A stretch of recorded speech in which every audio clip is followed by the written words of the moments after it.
refuse to show that property because you now have, when I was selling real estate full-time, we were under common law, which said I had to show property irrespective of whether or not I was compensated. Okay, now we've negotiated through our statutes and regulations where you do not have to show property where you are not compensated. Isn't that amazing? Wow, So none of us, to absolutely, absolutely. You would have to write offers even if you received no commission. How long ago did that change? That changed when we went to designated licensee. Okay, so FYI, nice day in real estate. I don't have to show properties for which I will receive no compensation. So I like that a lot, that change. And then I did see a house that's for sale by owner, an arraignment, it's a ring. Yeah. So I thought I might drop the card off. Well, drop your card off, but also, when I go talk to a for sale by owner, what do I need to be armed with? Has anybody, are you on Pinterest at all? No. Oh, can I suggest to everybody? Get on Pinterest. Yeah, get on Pinterest. It has everything on there. It's like Google. And it does have her name, I mean, I can find it. Yeah. Tax record, and it has a phone number. And, and I think it has been for sale by owner for a few weeks, so, I don't know, it wouldn't hurt to. I might be interested in it myself. Yeah, I don't know absolutely. what she's selling it for. And then there was an interesting article in the paper that Connie Wiltshire Oh, about yeah, ranches. yay, I want to talk about that. Yes, that, and I thought, and, she was saying, the typical older ranch out there is, the 3-bedroom, 2-bath, 1-car garage. And then it was funny, right after, on the listings, there came one up in Rogers Park, that exact, specs. Interesting. And then she said the newer ranches that are out there, there's, she was giving statistics, and there's Yep. quite a few that have been selling. But she said people have to realize that they will cost more than 2-story because you're not getting, they can't spread out the cost per square foot because you can't have 2 floors. So that was a good, it kind of reinforced what we were talking about last week. Yeah, So absolutely. I thought, this is a good article. So yeah, I've been very good at reading things. Good, and watching good, things, good. but no clients. Okay, that's okay. Clients Well, I come. kind of think once I'm done with all this, and then I'll get back into the open house thing. Excellent. On Sundays. My husband works on Sundays, so there's no reason why I can't. So where am I going? I'm trying to find my boards. I have a real estate board. Okay. So, and I love my real estate board. Okay. So one of the things I would do on my real estate board is I would do something like search real estate for sale by owners, because they have these things called infographics. Mhm. And I think these infographics are amazing because I can't do this myself. Oh.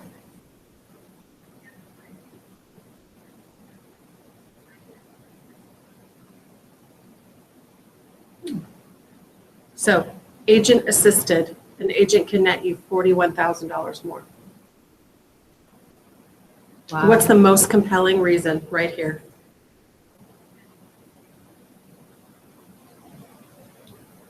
So I could just have this as a little infographic. Okay. And I think you can find all kinds of just amazing little things, and you'll find something that would appeal to you. Another excellent source for you guys is NAR, is an amazing source. They have all kinds of fantastic, So- NAR, National Association of Realtors. Oh, okay. Your what you're paying for that anyway. So look at this. So you've got the infographic right here. For sale by owner, so price. Realtor, you generally get more money from a sale of home with a realtor according to National Association of Realtors. For sale by owner, you don't pay a realtor the 6% of the home's closing costs. Realtor, the marketer has access to the multiple listing service where thousands of buyers can look at your home. Buyers cannot get homes on the MLS. They have to pay out of pocket to market their home. That's exactly what they've just done. And you can say to them, gosh, I would have put your house on the MLS for you at no charge. They charged you to put it on the MLS. Well, and this is the one in my neighborhood is strictly a for sale. Mhm. The other one that I know. They listed with a for sale by owner Right. company. Rates Yeah, would yeah. be for listing. It used to be, I can only tell you what it used to be, like $2,500. And I think it might have had to do with where the house is and what the price point was. But the fees that I saw were about $2,500 just to do nothing but list your house on the multiple listings. Well, do they give them any other service? I can't answer. I can't answer because every single one of them have a what we would call a menu of services.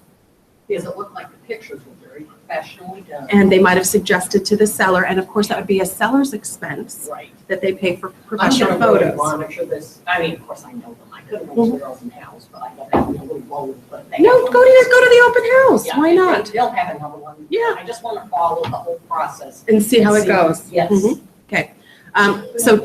So time, a realtor dedicates their time and energy on selling the house, hosting open houses and providing walkthroughs for sale by owner. The owner usually has a hard time giving up enough time to show home to all potential buyers. Negotiation, realtors become the middleman between the buyers, agent, escrow, and title companies. Owners must do all the negotiation themselves. And by the way, what did I tell you about my own self? The only full price, no terms offer I've ever written in my entire life. Who did I write it for?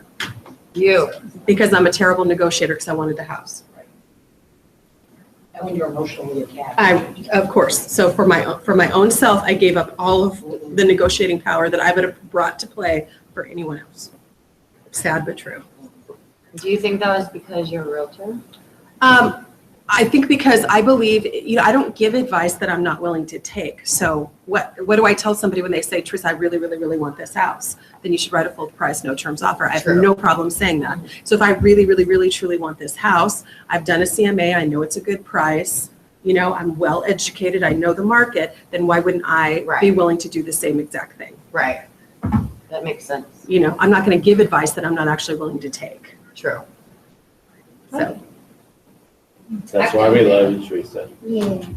well, I pay people to do, I believe in paying people for work that they do. I We believe- trust you like 99%.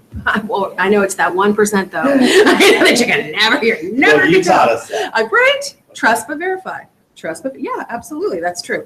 But look at all these things that you guys can get, these little infographics that are all over here. And if you don't like one of these, there's gonna be something that's gonna appeal to you. And this is for me, you guys, this is I can't do this kind of stuff myself personally. You know what I'm saying? So I really, really appreciate this.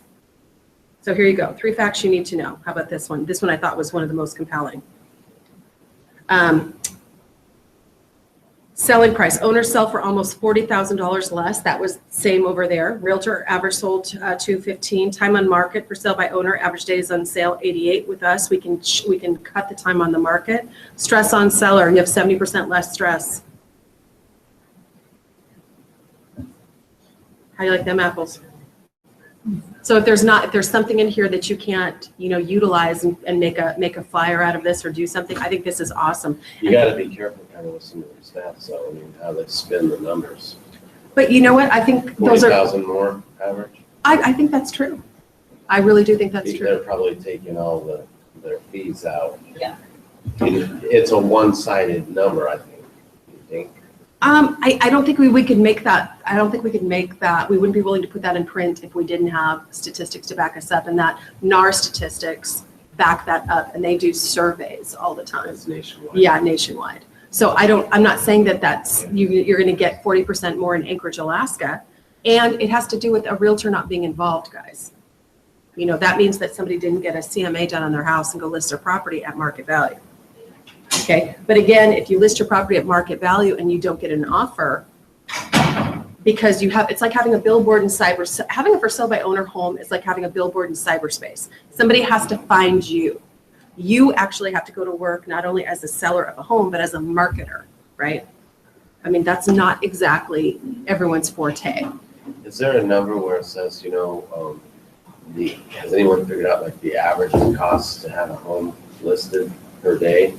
The bills are accruing as they go. Well, I think that would be tough to do. Averages the on, average, yeah, yeah. here's the trouble. It'd be tough to do that because homes sell at every different price point, and that would depend on somebody's payment, whether or not they've done second and third, blah, blah, blah, blah, blah. I don't know that we could get an accurate number.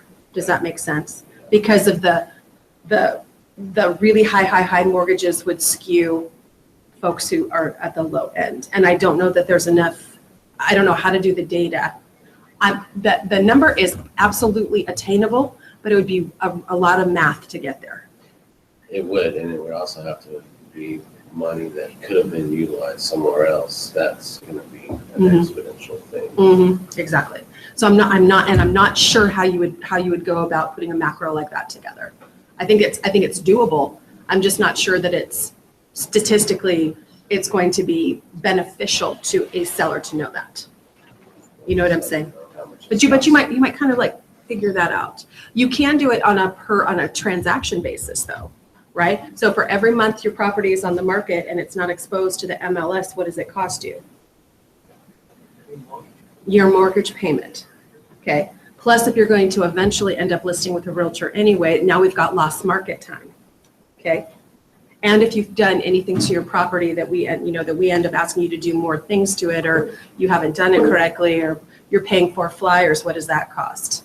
You have to field phone calls from strangers, what does that cost? The utilities. and Yeah. regular- But you have those, but you have living, so here's the funny thing, you have to live somewhere. So it's not like, unless you know how to do it, help me out. Does anybody live somewhere for free? I don't. I haven't lived for free since I was 18. I've always had to pay to live somewhere, right? So you have to pay to live somewhere. So, I don't know how you could accurately, sluice that out unless you were to take and then where are people going to live? So here's the return of the ranch. I think is this the article? Okay. As Alaska age profile shifts upward, the baby boomers begin to slow down and decide to stop climbing the stairs of their 2-story home and return to the ranch upon us. Between $300,000 and $600,000. $600,000. There's a ranch out there for $600,000. There are 44 active ranch homes listed for sale. This number was a surprise to me. So are the 27 pending sales and the 33 ranch homes already closed in 2016. This is a sleeper area of the market that has suddenly come alive, but it has its challenges. Almost half the ranch homes for sale are over 25 years old, and the oldest on the market was built in 1941 and is located in the popular Rogers Park area. Does everybody know where Rogers Park is? No. Okay, Rogers Park is on, if you think of either Highway 1 or Seward Highway. Okay. Okay. Fireweed kind of. Well, it's going to be, To the left. yep, to the left. Okay. And it's going to be that whole neighborhood that's on kind of either side of Northern Lights and the highway. Oh, it's okay. Okay, and it's an older neighborhood back there that has a lot of kind of cooler houses. Okay, big yards. There are 15 homes less than 5 years old and a handful of brand new ones under construction. The old-fashioned ranch was usually 3 bedrooms, 1 bath, and a 1-car garage. The bedrooms were all clustered together for the benefit of the young kids. Today's ranch is radically different, with the master at one end of the house and the secondary bedrooms at the other. Isn't that interesting? So we're building that same master bedroom suite, right? And then we're putting the other bedrooms away from us so that the mom and dad, in theory, can have privacy, and guests or kids also can have privacy. What do you think about that? Would you rather have your kids close to you, or would you rather have them far away? Depends how old they are. Really? See, because the older they are, the closer to you they need to be. I'm just saying. True. We just built a house like that, so that master on this side is the ranch, We just finished it last year on this side, and 2 bedrooms on that side and a bathroom on the other side, and the bathroom's accessible by one of those bedrooms over there. And of course, we have the master bath over here. And more people want that floor plan, we just made that up, but it works. Yeah, You don't yeah. hear anything. Yeah, yep. That can be good and that can be bad when they're in high school, just saying. Then they get scared about it. Right, which they were doing anyway. Oh, yeah. Not that I know anything about that from experience. Well, we had I don't know if it's a split level or not, but it was a tiny house, it was 1,200 square feet. And when my son was born, my daughter was a teenager, so we put her downstairs. And, it was kind of like a low level. Right. Very easy to just, go out the window. Yeah. Sneak out. Right. Yep. And I don't know if she did that. Made in America. Yeah. Okay, I know. Family members come together in the great room, which also has the open kitchen. One big ticket item is the expanded garage, either an extra large double or a triple. Some also have workshop areas. These homes are designated for the aging baby boomer or the dual income family with no children. Southeast Anchorage remains a sought after area for ranch homes as the aging baby boomers migrate down from their large hillside homes, but still want to be close to familiar shopping and, even more importantly, their adult children and grandkids. Local builders are finally catching up to this trend, and new ranch homes are popping up in the new Huffman Timber subdivision located at the corner of Lake Otis and Huffman, also in Westgate, a craftsman-style duplex condo community. Sonoma Glen and North Point also have ranch homes recently under construction. By the way, all of those neighborhoods that she's mentioning, she also has builders who are building in them. Just saying. Yeah. Just saying. What a surprise. Yeah, I know, like, okay. Good for them. You're kidding. No, that couldn't be right. You bet what? But in today's market, you can expect to pay. Now, this is interesting. So this was just in the newspaper. So this is something that you might want to utilize. In today's market, you can expect to pay between $250 and $273 per square foot for brand new ranch style living built to a 5-star energy rating. That is a really outrageous, egregious, high number per square foot. Yeah, it is. Okay, Especially the 273. right? And they're retiring, so. Nevertheless, the ranch home remains more popular than the apartment style condo or flats in larger buildings with interior corridors. That's a very small segment of the home buying market, usually best suited for snowbirds who live only part-time. Most of us that plan to age in place still want to have a front door and an attached garage with small yard, even if we have to hire someone to take care of it. She's absolutely correct. That's the benefit of a ranch condo with the homeowners association. Expect more choices in this market in the rest of the year. Just don't be surprised by the price. Well, I still think a good alternative is to get a house that has the master on the first level. And, you've got the square footage upstairs. You don't have to go up there. Right. And Right, you'll probably get a better deal on the house. Well, and I think that's more, I think it's, there's two segments of the market. I think you're correct for families. That appeals to a lot more families. But for the segment of the market, and remember, who has the money? Who has the money? The idea is typically older people have accumulated more wealth or have had more opportunities to have more wealth. I'm not saying it's a straight up one-on-one.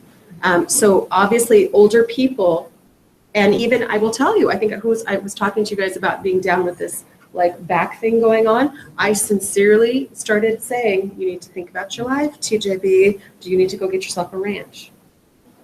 But you have family that are probably going to keep coming to visit and stuff. Right. If you have your master on the first floor, they can go upstairs. But where would I? But in my home, I can't put a master on my first floor. Well, no, but in another house. Right. But what I'm saying is, bottom line, I'm looking at my own You need home. to change your I'm looking at my own home and Yeah. saying, Yeah. okay, with this issue that I just had, I'm like, okay, now that's the kind of stuff that forces people to move. Do you see that? They start saying, okay, could I manage this? If I got severely disabled or if this didn't go away, I would have to think about changing where I live. Teresa, Yes, ma'am. you need help with things like that. Would you help me? I like how you roll, Missy. Okay, all right, so what have you done in real estate since I've seen you last? At open house, I put all my contacts in the CRM and I mailed those right. That is fantastic. You are working for your, Email. I saw your email, thank you. So she is working to work her plan so she can get her fees credited back to her. Did you have a lot of traffic this weekend? No, not a single person. And it's a cute house too, and it shows really well. No. And it's brand new on the market, so I was like, You were like, yeah. yeah, nobody. Except my husband, I called him and I said, I'm bored, bring me coffee. Good husband. Because I needed a customer. What have you done in real estate since I've seen you last? I did open house both days, busy Saturday, but Sunday was a revolving door. I felt like a greeter at Walmart. Where were you? Unbelievable. I learned so much. I was at Eastridge. Eastridge is a very popular neighborhood. And here, everything we're talking about, the most amount of people that came through, they downsizing from the hillside. And they came here because this always had a good rep. It does have a great reputation. So everybody know where Eastridge is? Eastridge is across the street from Airport Heights. So it's going to be on the tippy corner of Lake Otis. Do you know where the Alaska Regional Hospital is? There's an old ranch style neighborhood that's called Airport Heights. And then right across the way, like off of 20th, am I correct? Right off of 20th. Right off of 20th is Eastridge. And Eastridge is like a planned, it would be like the original gangster Independence Park on the east side of town. And it's got homes, condos, 0 lot lines. Got it all. It's got it all. And like mostly retired couples coming through, comments were, now and it's the old building, so you had bigger rooms, Mhm. big rooms. washer and dryer upstairs, and you come in the house and your kitchen's downstairs. So this one couple said, or the woman, she said, this works for me because the laundry's upstairs, I don't have to go up and down the stairs with laundry, and yet I come in with the groceries and I, don't have to go up and down the stairs. So, she's gonna bring her husband back and wants, say, can I have your card? And if I call you, can you let us in? I passed out more cards, had more conversations. Unbelievable. The funny part was the older parents that come through that like this thing, they bring their young daughter back to look at it right now. This place is a retired couple. Granted, they did a lot. Well, all the young people that came through, there was a young realtor with two young girls, and they walk in, and I mean, it's got the chandelier from, Old. God knows when. From Gone with the Wind. Yeah. I mean, but, so they walk in and they look at that, and there was so many people in there, and so they could hear the floor creaking. Now, every house, the floor is creaking, but for the young kids, this is creepy, Oh, really? And then they put mirrors up on one of the walls, a whole wall of mirrors. Now, why in an old house do you put mirrors on the wall? Make it look bigger, and then And also check your swag in the mirror at all times. So if you're a selfie girl, I would think you would love that. That's why this woman thought, oh, God, my daughter's gonna love this. Right? Oh, a wall of mirrors. Oh, God. The So, place but will it's she'll just stay. a deal breaker for some. Now, this is not in this house, but they love the fact they have the closets everywhere. I went in houses in Anchorage that actually didn't have closets. What are people thinking? How can you list your house without putting closet doors on your closets? No doors. Why not? But here's what I thought too. So here you run out I had all these lists of places comparable in price and in that grid for you. These people who came here weren't interested in necessarily that price range or that grid. They wanted that community. They wanted East Ridge. Eastridge, right. So yeah, I had a separate one there for Eastridge, but now that I hear this, I should have looked into what's over there at Rogers Park Mhm. and the other And ones are Airport kind of- Heights. Because that's where they wanted. They wanted the community of people similar to their interests. Correct. In fact, they even said that retirement home over there on Muldoon was seemingly more attractive. And I'm thinking, why is Eastridge turn into that retirement kind of thing? It kind of is. It kind of They don't is. have any children there. Yeah, right. People stop by, elderly couples all the time, be sure and tell them they can walk in the evening on the trails. I mean, nice, I thought I was saying, I'm fine here, You'd be just, I'd be good. Oh, it's great. Yeah. So that's what's happening there. They're not necessarily interested in that grid. That's the kind of setting them up, and there's a lot of them. Okay, so you just found out something really super smart that she just told you when you're going to open. What'd you just hear her say? Listen to everyone's comments. Not just that, but she said she did lists. And one of the things that they're wanting, if you're going into a certain neighborhood, so if there's a neighborhood that has some kind of cachet, if I can call the neighborhood by a name, if I can say Independence Park, if I can call it Eastridge, if I can call it an area, Bay Shore, then people are going to that neighborhood because they want to live there. So that it's the neighborhood that's pulling them in, right? So when I say West Park, a lot of people wanted new construction. They wanted to go to West Park, okay? Which I find interesting because growing up here, West Park was a what? Does anybody know what West Park is built on? West Park was a dump. It wasn't a dump. It was a gravel pit. It was a gravel pit, although there was a lots of stuff that was dumped there. I'll give you that. But I find it interesting that area doesn't have, in my mind, isn't attractive because it was a gravel pit. Do you see what I'm saying? That would be like if they took out Merrill Field and started putting houses there, I would be like, that's the old city what? Dump. So I wouldn't associate it with high-end real estate. Does that make sense? But for new construction, that was a great place for them to fill that in and start being able to build houses. As a matter of fact, they're going to put a school over there. That's their next. Okay. So long story short, people wanted to buy there because they could get nice big houses, brand spanking new, and it was going to be a fully planned out development, and they were going to build a brand new elementary school. So that for a lot of families was very, very compelling. Me, I'm standing there going, that was a gravel pit. Okay, but long story short, what you're saying is when it comes to a neighborhood like Eastridge, now we need to know we need to pull just Eastridge. What's available in just East Ridge? Then if they're coming to a condo, I need to pull condos in this market area. See what I'm saying? And you're absolutely right. Maybe I also need to think, if I'm going on this part of town, what are the other nice neighborhoods that are available? Airport Heights, Rogers Park, College Village, etc. Okay? Because that is a smart thing to, I just, you know, you want to be able to appeal to the most amount of people. Okay?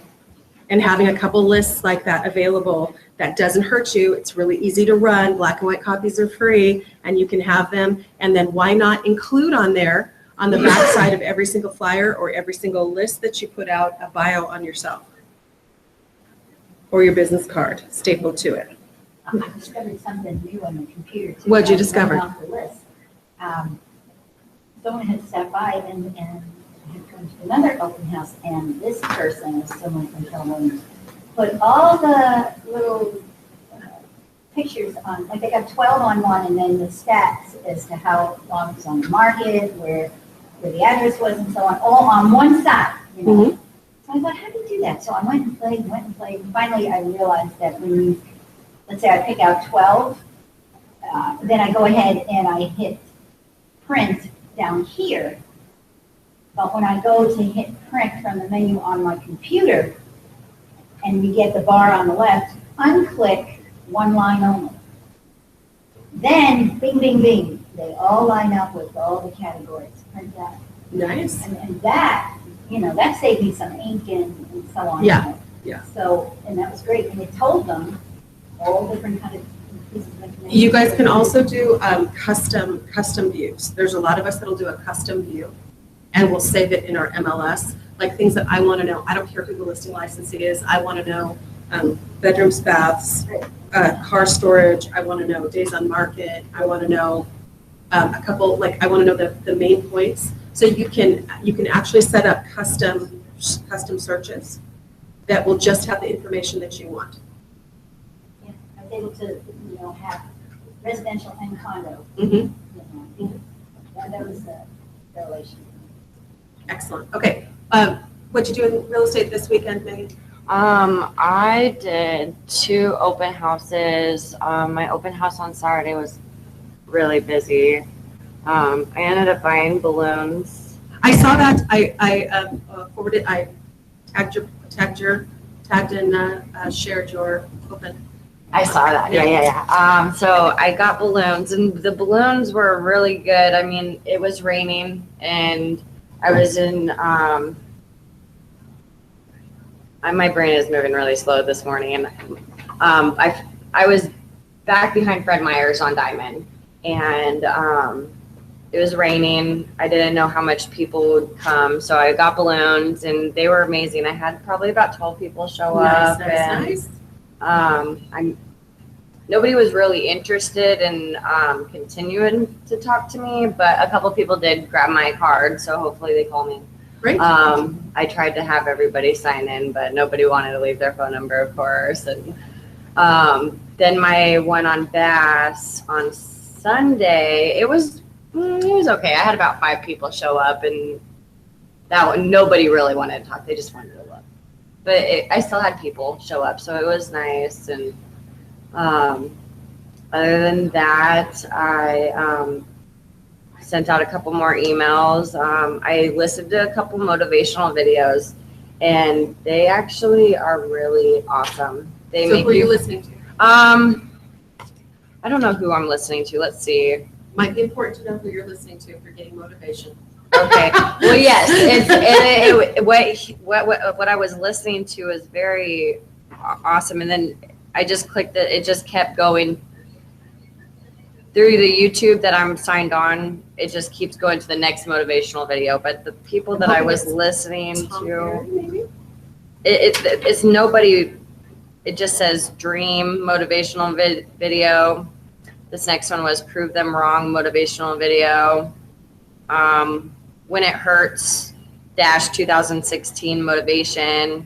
I went on that open house one time too, and it was slow, and it just keeps feeding you similar. Yeah, and it's just when I was getting ready, I just listened to it, and it was just really certain things that especially moving from my last company to this company, the one that says, prove them wrong. And it was just really, things that they said in there, it really was motivational. And I was like, I got to tell the class this. I got to listen to some motivation. Yeah. And it makes, it's very tough becoming a new agent too. And, and even being here for a year, it's still tough. And, we all go through the struggle, and those motivational videos really push you. Yeah, I'm a big believer in mindset, putting yourself in the mindset to sell. And I think I would tell you that I put my mind, I try and come from a place of service.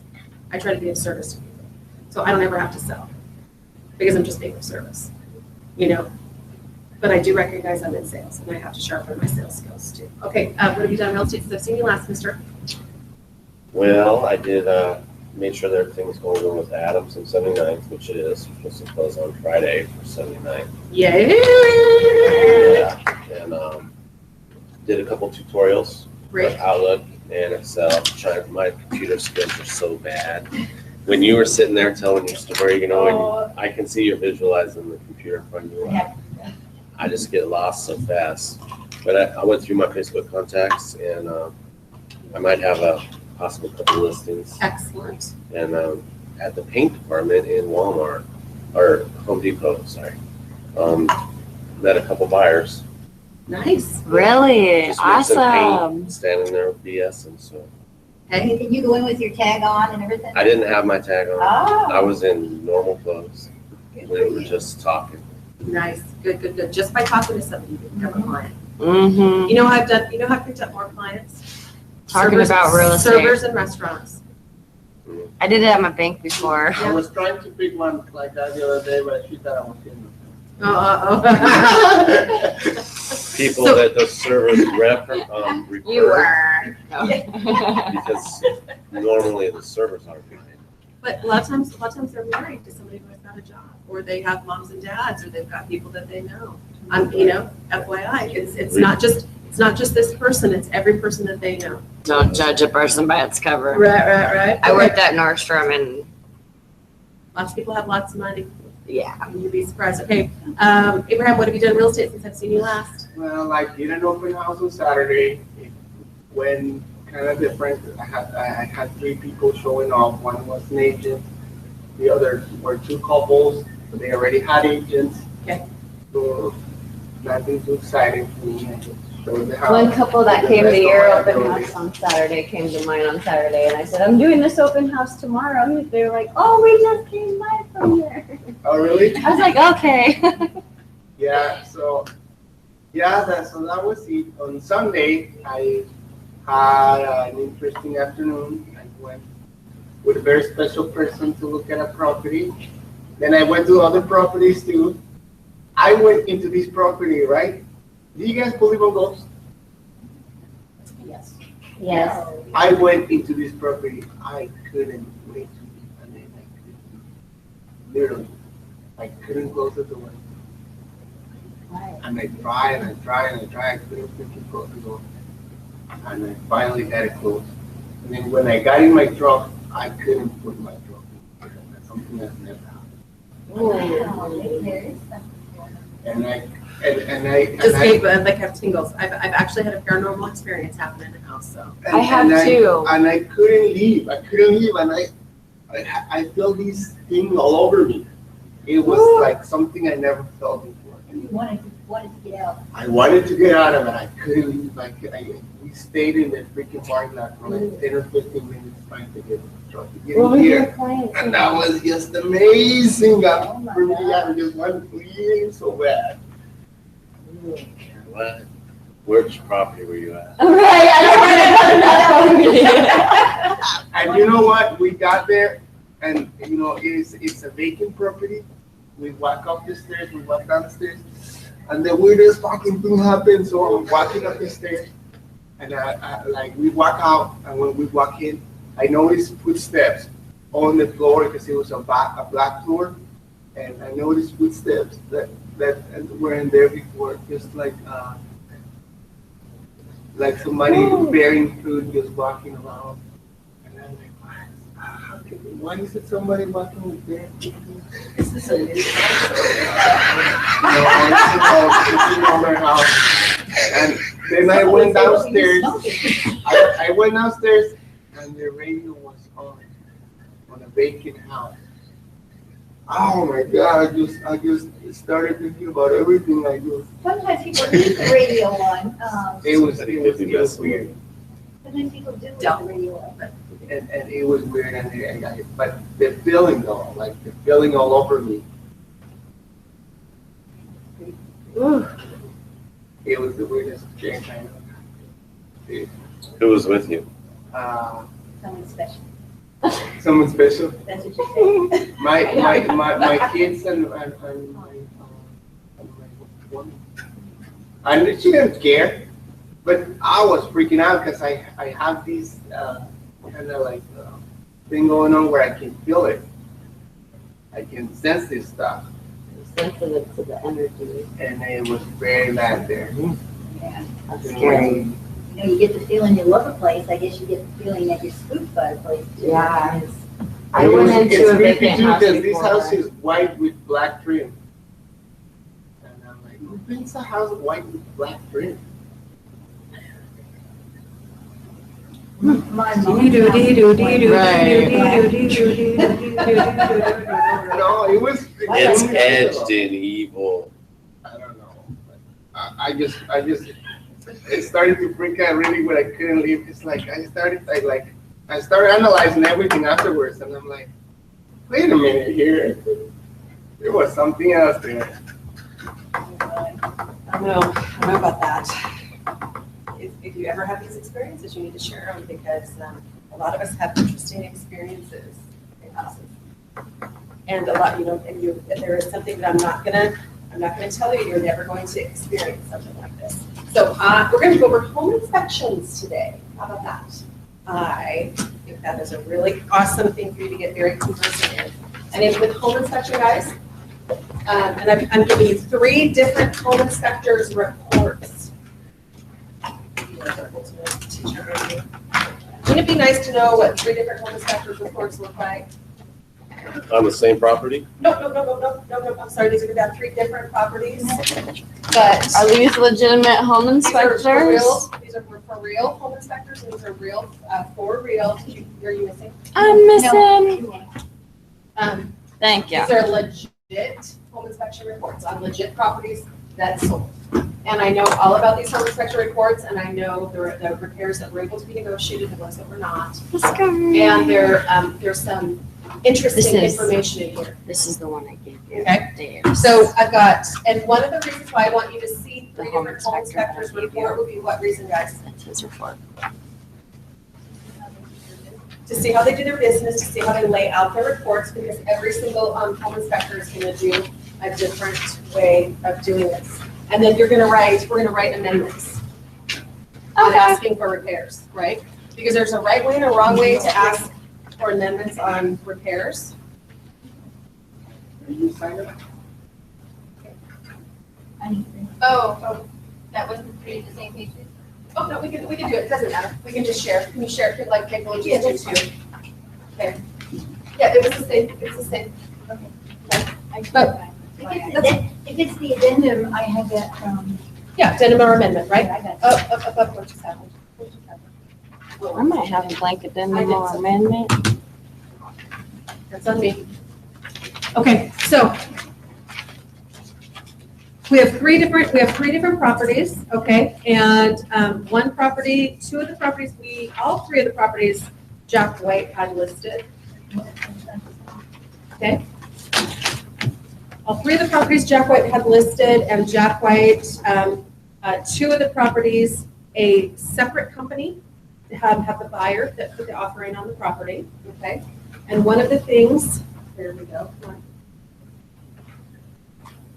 So one of the things I want to do is I want to go through the properties with you. Does that sound good?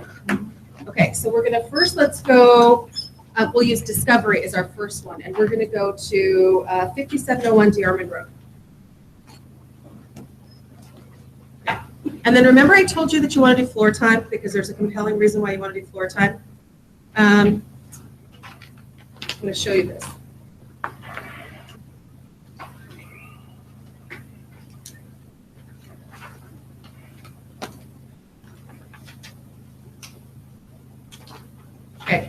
I want to show you this particular property, okay? Original list price. We're looking at the discovery. Yep, we're looking at the Discovery property. So here's the listing, okay? So this was a property that was built in 1972. It had five bedrooms, 3-car garage, 4,710 square feet, 3.5 bathrooms. Everybody knows where DeArmond is, off the DeArmond Road. So what would I tell you about DeArmond Road, about properties off DeArmond? For sure can have well and septic. What else? It's very mixed on DeArmond Road. Super, super mixed. You've got a lot of old home builds. You've got some really interesting construction up there. This was on 2 acres, 5-star energy rating. And this, I want you to see that this property had been listed almost consecutively for about 3 years. Okay, this was a super, super unusual property. So it was listed in 2011, it was canceled. It was listed in 2013, it expired. It was listed in 2014, it was canceled. It was finally sold in 2014. But basically for 3 years, this home was listed. Okay, so let's go look at the photos for a second. This is a highly unusual home, okay?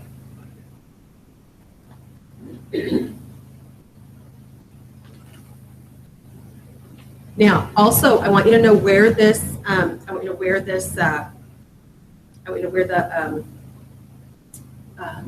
listing came from. This was a floor time call.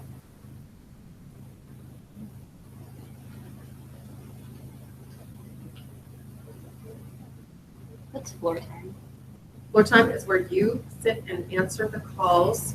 Is that what we sign the page Yep. for Yep. on Tuesdays? Yep. Okay. This property had a mother-in-law built in. It had been rebuilt. It had literally been a structure that they stripped all the way down to the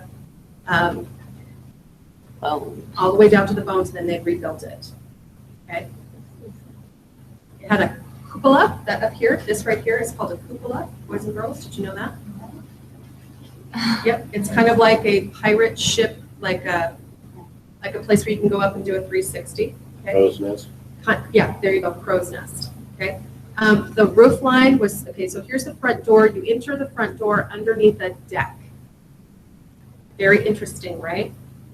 So what would you say about the curb appeal on this home? It's fair. I like Nice. it. I like it. Do you really? It's very nice. On the outside, yeah. This house, well, the house had been listed for 3 years. So what do you think the market said about this house? They didn't like it. Why, was the price too high? I don't, for a 4,000 square foot house with a 3-car garage with 2 acres, I can't say that it wasn't priced fairly, but it's very personal. This looks boxy. Well, and then you've got some angles going on. I like it. Yeah, like for $750 I would probably not. But yeah, but so for $715, what's your competition though? Your competition is traditional homes, right? Right. So you have to be a particular person to love this home. Correct. And this is part of the mother-in-law. Okay. Okay. Oh, listen to me. I hear myself. We're gonna have to get that fixed.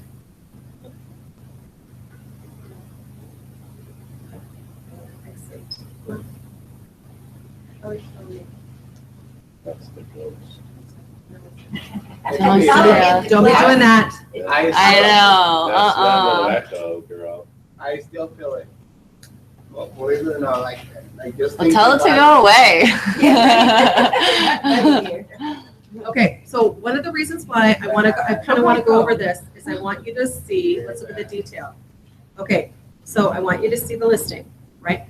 So here's the first listing, right? So it says, price list 717.5. It says, back on market, reduced price, stunning Alaska home situated on 2 park-like acres on the hillside. In 2006, this home was professionally redesigned and rebuilt from the foundation up to to be enjoyed by all generations of a growing family. Home is built to 5-star energy rating with custom tile, large kitchen with plenty of cabinets, granite countertops, ADA compliant mother-in-law apartment, 1,500 square feet of decking. Large windows throughout to enjoy setting in all seasons, 5 bedrooms, 4 bathrooms, media room and office with in-floor radiant heat throughout, heated 3-car garage, 3 Trex decks, totaling 1,500 square feet, full ADA compliant mother-in-law living area with all inspections, kitchenette, dining room, private entrance, master suite with jetted tub, fireplace, works when power is out, access to spacious deck, and elevator from the main floor. So this home had an elevator in it, okay? All right, Fireplace works when power is out. how do you like them apples, right? Okay, so now Just we're gonna go let you know. back to detail. We're gonna go back to the history. Now let's look at how this house was also marketed, okay?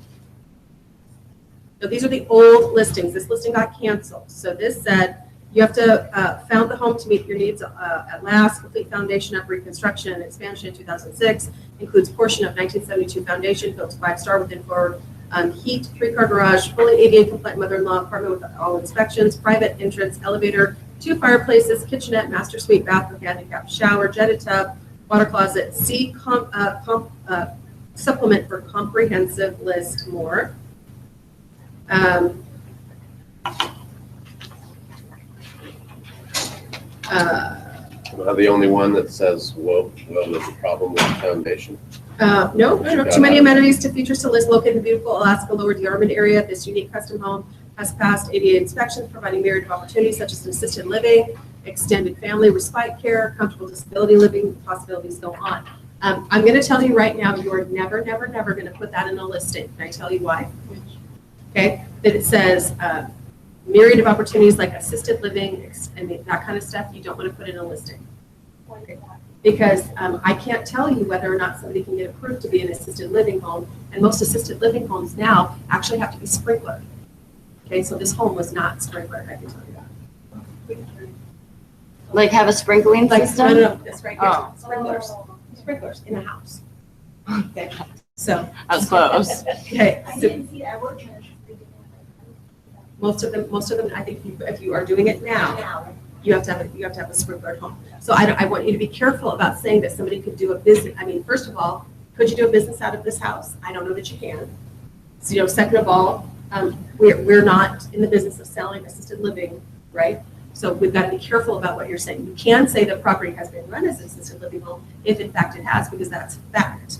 But you don't want to say that this property would be great for assisted living. Do you see what I'm saying? That there's a difference. Okay.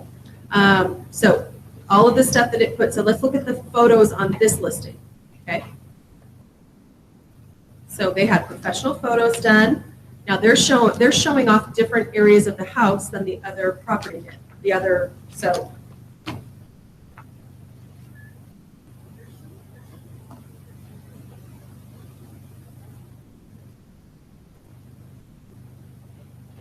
I want you to see this right here.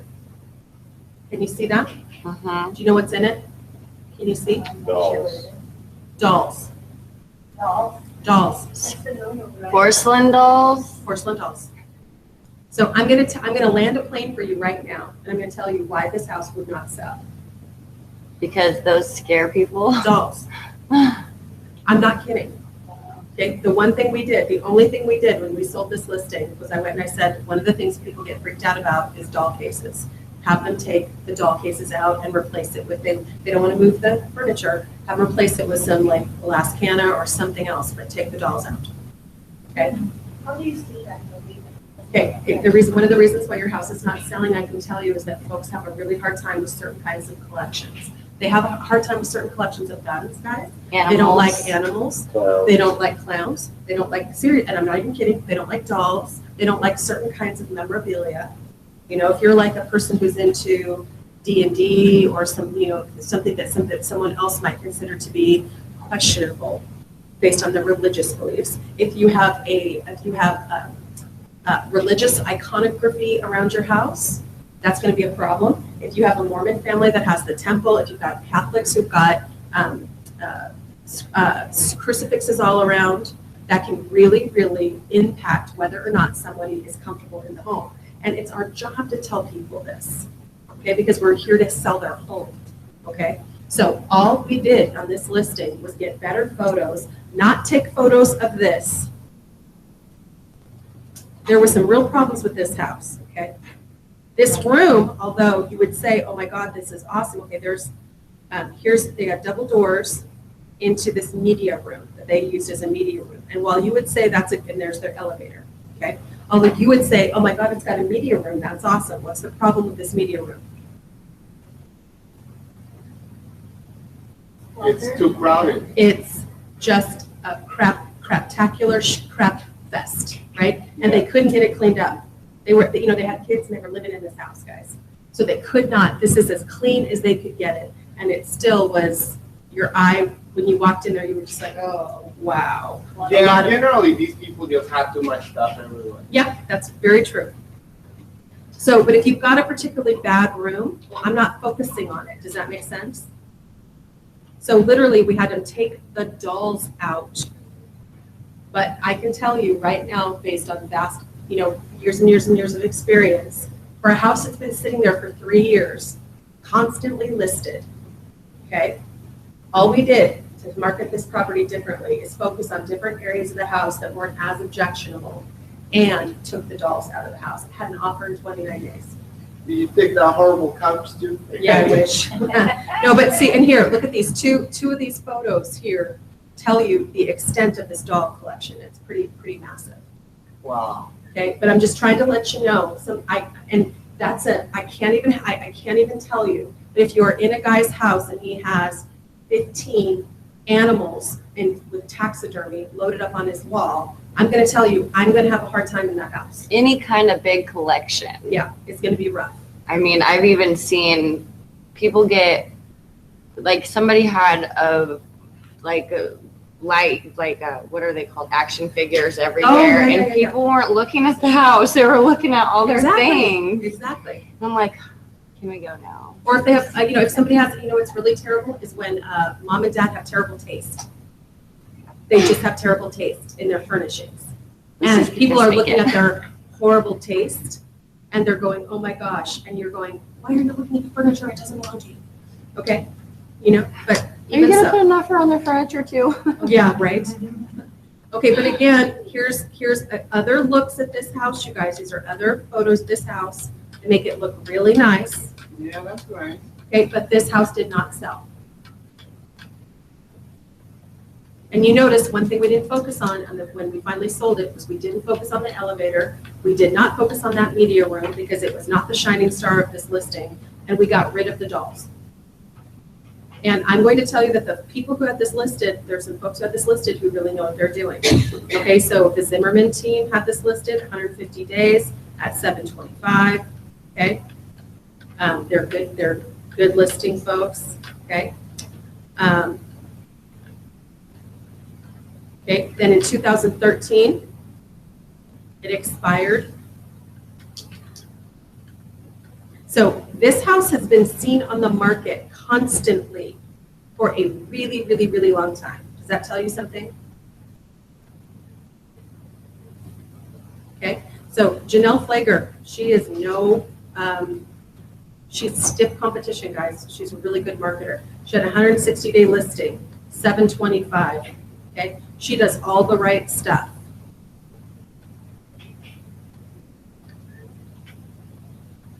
I wouldn't have had that be my first photo again. They look very similar. They used the same exact photos. They didn't do anything else. They have doll photos So again. I thought you weren't able to use somebody You else's can with photos. permission. If you have Okay. permission, you can. A lot of licensees will allow you to use the photos, or if the seller paid for them, they have the right to use the photos.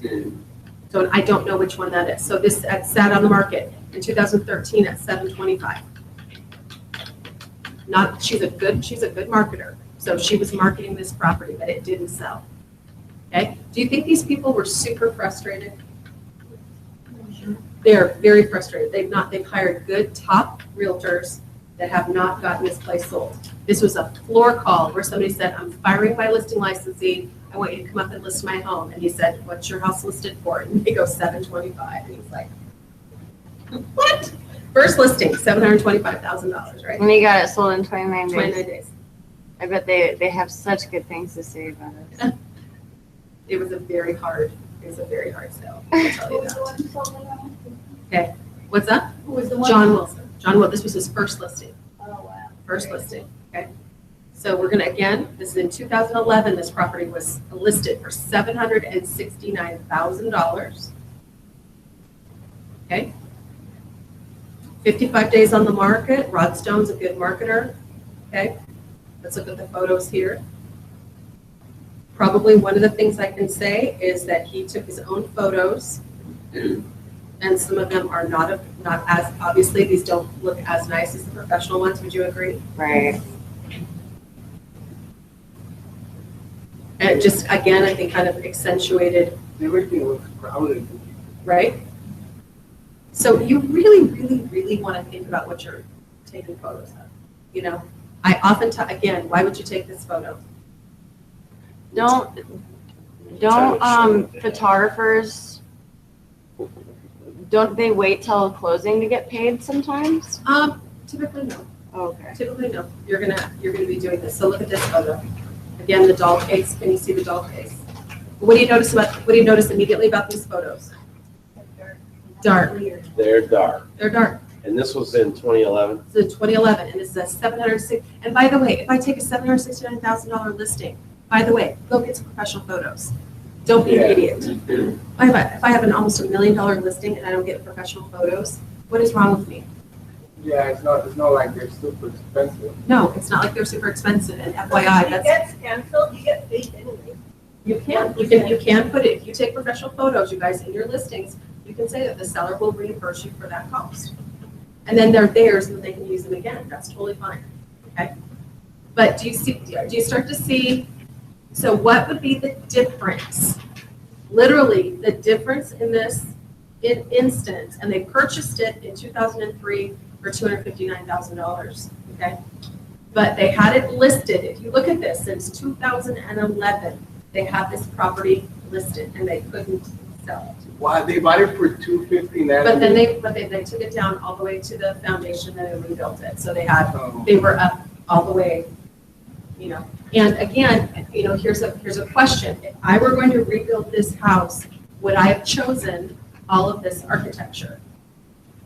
Okay, one of the things that maybe I can show you in 1997, let's see what the house looked like with that photo. And we may not have a photo. Oh, there it was. There was the photo in 1997. Okay, but I don't know that I would have, may I tell you, but honestly, I don't know that I would have, Maybe they thought they were gonna live there forever. could be, but all I'm saying is I don't know that I would have chosen, no, this is a geolocated badly, sorry. This is not the same. It's not the same house. I don't know why it's geolocated to this. Does that make sense? That's not the same house. That's Badger, not Dearman. It somehow has been geolocated incorrectly.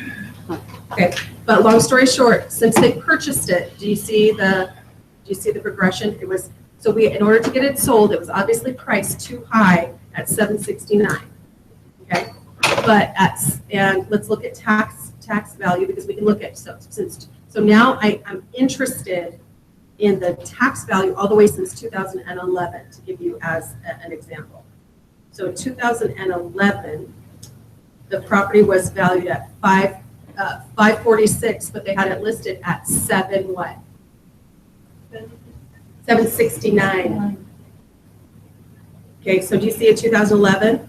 Oh, I'm sorry, 703, but they had it listed at.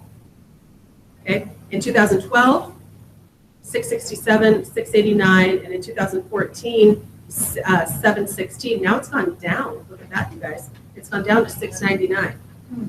Why is that? They could have, now one of the things they could have done is they could have gone and bought their tax value. That could have been something that they decided to go do. Like the new owner already, so maybe it's that appraisal might be that value also. Well, that's when they purchased it. That's what they actually purchased it for. Oh. But they could have gone and bought their tax value, you know, showing that it didn't actually, you know, for all those years it didn't sell. Do you see that? But yeah, in 2011, they had, that wasn't a bad price. Do you see what I'm saying? based on what you guys know about being able to use about 10% over the tax value. Okay, so I think it was fairly, the sellers obviously had put all this money into the property, and they really, really, really built an edifice that, you put an elevator in a property. That's a lot of money. You know what I'm saying? An elevator in a property. Okay. So we get an offer on this property, and before we go on, I'm going to give you a 10-minute break because we're going to jump right into this report after you guys get back from break. 10 minutes. Okay. Any other questions you have on this listing? Do not leave young badger. I will give it to your Okay. Yeah, sure. Sure. I didn't know she sent this about. Yes. Thank you. I guess that's it's done. I'm sure it's French. But it could be. Yeah. I'll buy your food. Maybe that's better.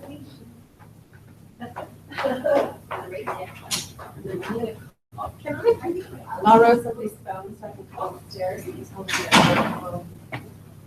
We're hearing ourselves. Thank you.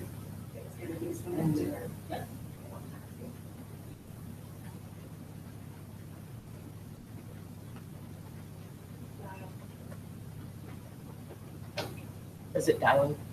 Okay.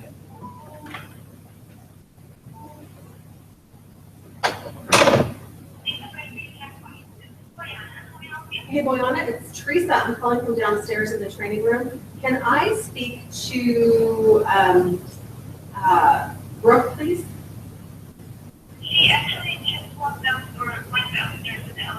Did she? Okay, maybe she's coming to see me. We're getting problems with our, we can hear ourselves on the delivery. Oh, okay. Yeah, but if she does that, I'll let her know as well. Okay, hopefully she's coming in here to check on it. Okay. All right. Okay, thank you, Amy. You're welcome. Bye.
They don't mix well together. I made the baby cry on my open house. Oh. He did make that baby cry. Baby was ready to cry. He was eating donuts and he just got so hyper. He started grabbing the wipes and putting it in his mouth, and the wipe, I know the wipe was dirty, so the mommy in me, if I don't want that in my kid's mouth, I don't want it in other kid's mouth. And I said, no, don't do that, it's dirty. And I just like, I slowly grabbed it. I did it like that, but he was already, and the mom was just like probably abusively, but since they were twins, because there's another toddler, they were with their realtor. They had a realtor with them. But I know I had 3 realtors came by with their clients. Sure. But when you have, please invite them. And I don't mind. Come on, guys, I'm already closing out. And I don't want to take all of this with me. I'm just finishing up, so I had everything put away. But this kid was digging through my stuff and he was putting his mouth. Oh, no. So how was your open house? It was okay. How many people you had came through on Sunday? Like 5. Really? There's not that many on Sunday. I have more at my other open house. Mhm. Saturday was kind of And crappy. the dad, Well, what happened? Where were you on the other house? Where's the other house? Down, Diamond, down Fred Meyer's. Oh, So, that's nice. Hopefully they don't go Jacko instead. Oh, you were there and Kathy Johnson, or yeah, Kathy. is it right, like, is this like kind of the neighborhood in front of the gas station and Subway and They're, whatever else is No, there? no, no, you know where Fred Meyer's and the gas station is? You just keep going and then you go to the 4-way stop. Mm-hmm. And you just keep going straight and then you keep going. Seclusion Cove. There's two dining, well, it's called a breakfast room, but the dining, but it's kind of like away. Like there's, the kitchen was not open. Another room, and then there's another room here, another room. And then there's a separate sink. And then there's a bathroom again, sink. There's a sink right here. Just a weird layout. It's not your usual, that one person? Yeah, I mean, the high ceilings, high windows was really nice. And then it's priced higher than the houses that we recommended. Really, I was thinking because it's vacant, the others are not. Was $80,000. Was it that?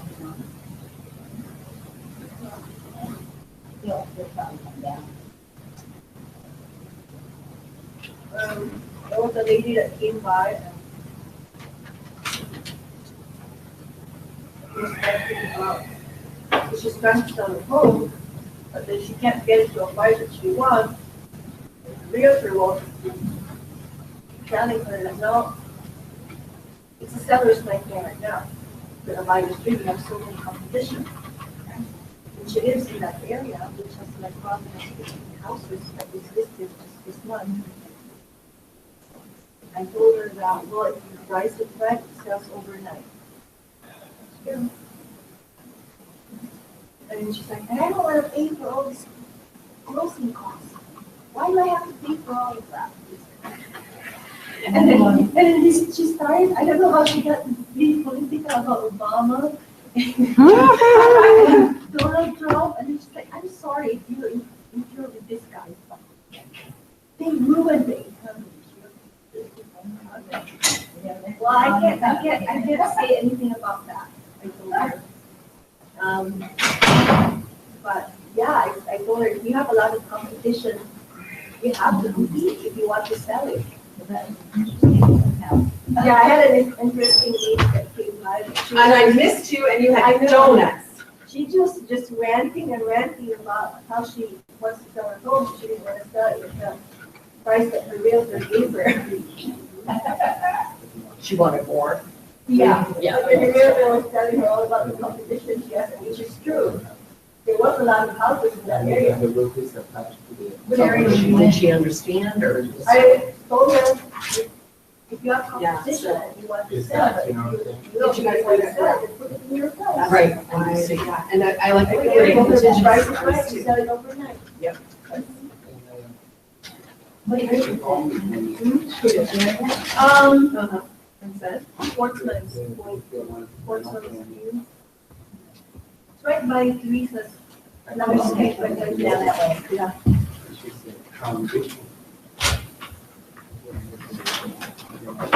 I think he probably owns it outright. I think the guy owns it outright.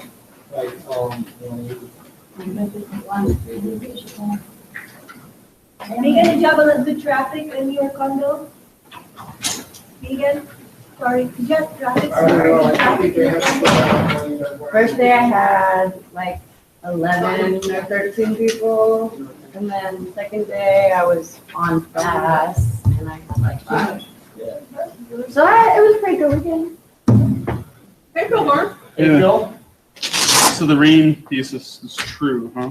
So what? The rain. The Right. Rain comes out from in the rain. Right. I'm sorry, I missed you. Who's your open? Total, I have 5 couples, including the ones that came in the river. That's good. I think so. It was still not as busy as I used to have with other houses, but yeah.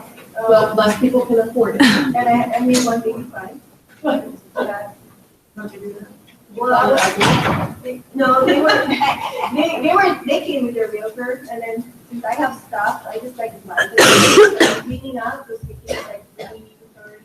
I said, guys, help yourself. And so I was cleaning up, and I was chatting with the mom, which was the realtor, with the dad, and the grandma.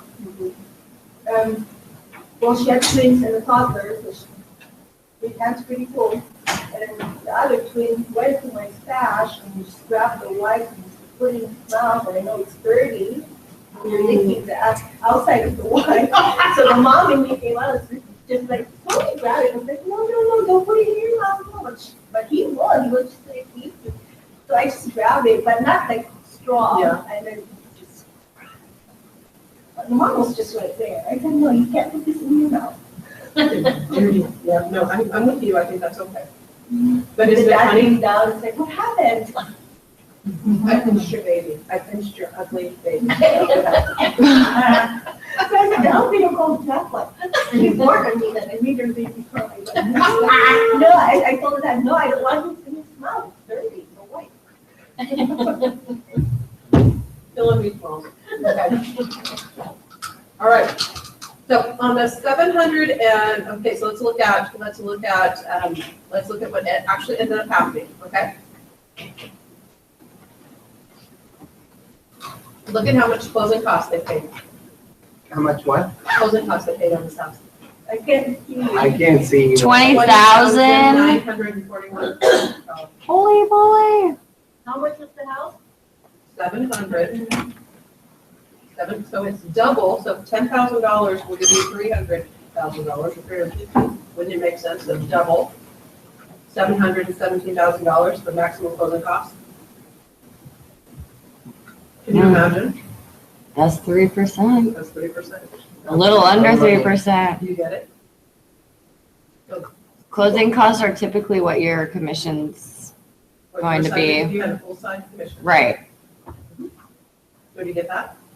That the buyer was able to negotiate all of his closing costs paid? They were ready to Good God, sell it. Good God, if you had a property that was listed for 3 years with no offers, and you finally got an offer, and it came with closing costs, I think you might want to take that offer, Mr. Seller. Wow, so yeah, that's crazy. And then you got your closing costs also, and then you're paying 20,000 towards the selling No, agent. You're paying a 6% selling price. Right. How much are you paying to clear your loan? Can you show your clients that if you have a difficult client that won't want to go down in prices, and then it makes you think it makes you look like the fault that his house is not selling. When you show him or her all this stuff that got canceled and then Yes. listed and got sold, that this is what's happening. Let's get real, Pete. This is why you have this information available to you. Yep. And we are allowed to use this information, so. There's not to trade it. Okay. Yeah, can't give it to them. Rather than show you. Can it, No. so how do you get there? Through the, just the address or? You can do the search bar, guys, you just put our addresses in. Okay. Also, you can see right now, here's the listing number, is 14-10268. Okay. So this property finally sold because we de-emphasized some features that were not selling points. So the seller was really, really, really proud of their media room, and they were really, really proud of their elevator. What was the problem with that? It's not a selling point. The buyers were not responding to those features. So go to the places where the house looks really, really good and focus on those features. Does that make sense? Yeah, because for a lot of people, it's like, well, it's a two-story, why do I need an elevator for it? You know?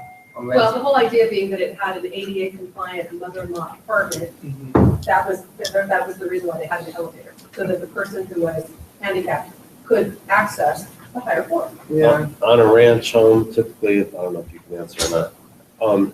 How much is it worth if the home is completely handicap accessible? Wide doors, I can't answer. It's worth it. every door in that. I can't answer because some people don't find handicap accessible to be aesthetically pleasing. They actually think it detracts from home instead of attracts them. We still haven't done full embracing people who are handicapped yet. So I can't tell you. For the right person, it's priceless, right? Right. Well, Miss Adamson, Yes. so Yeah. everything's wide Yeah. for her husband's.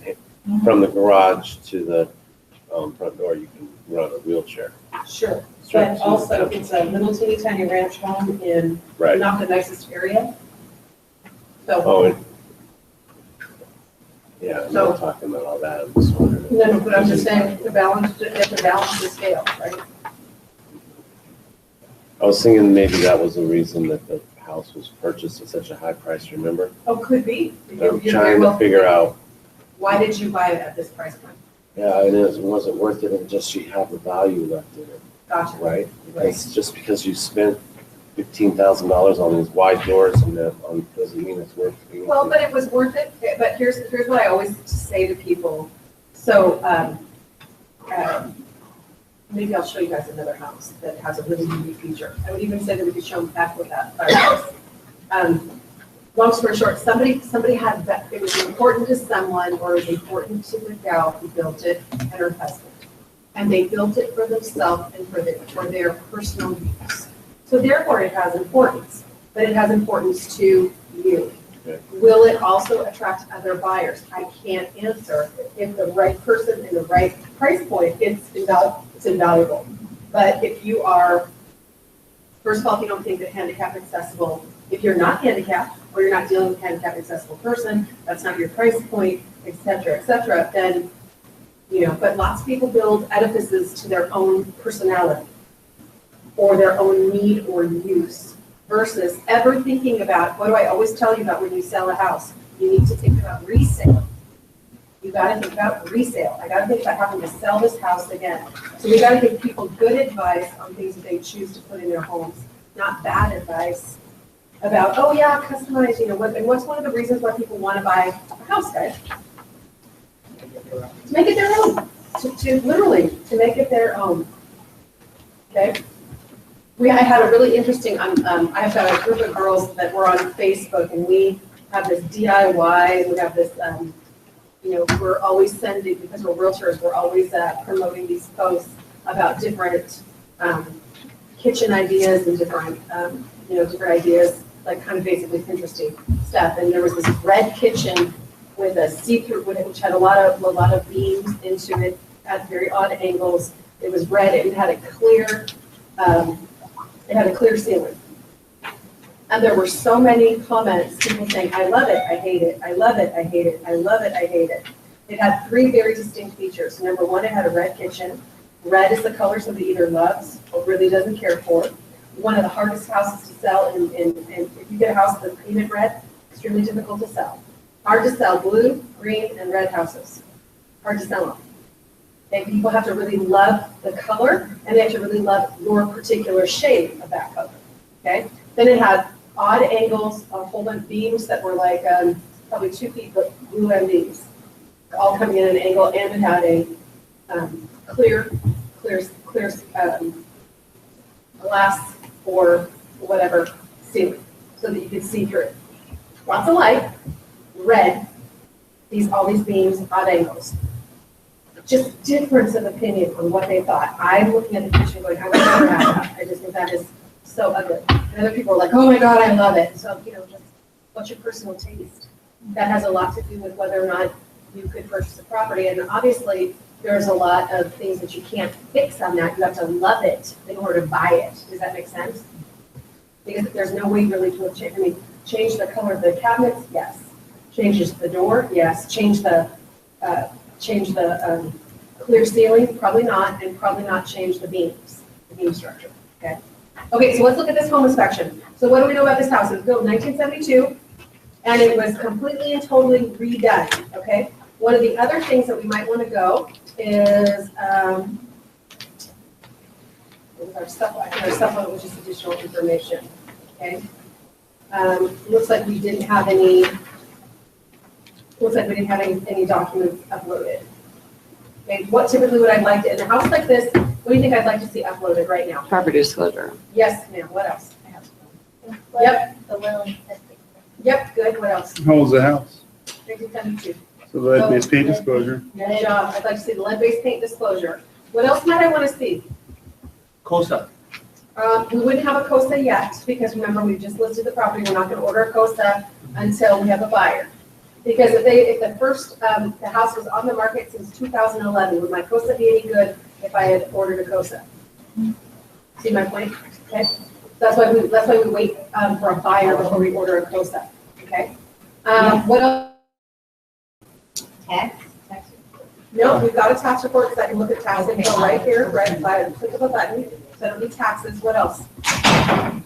I actually probably would like to see, guys, information about, so we say that we have a 2000 and the house was made ADA compliant, I would want that information. When we say that it's a 5-star energy rating. Zena's on, she says there's no sound on YouTube. Oh, can I borrow your phone again? Sure. Oh, I thought, she fixed it. We were having reverb, we were hearing ourselves. Oh, hi, there's a photo. It was like a 5-second delay.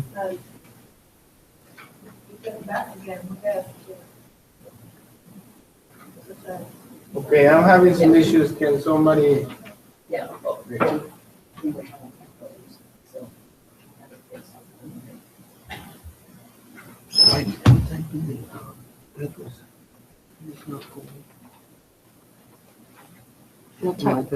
Maybe type it in that one, because I don't know what that box is. Make sure you're typing it in there though. This is Teresa, if I could speak to. Thank you.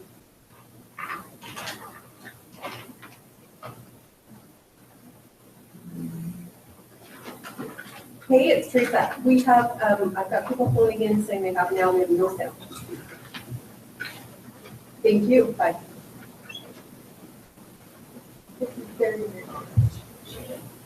And my phone's upstairs where I can usually it. Oh, there we go. Every time I keep my phone, okay. They are?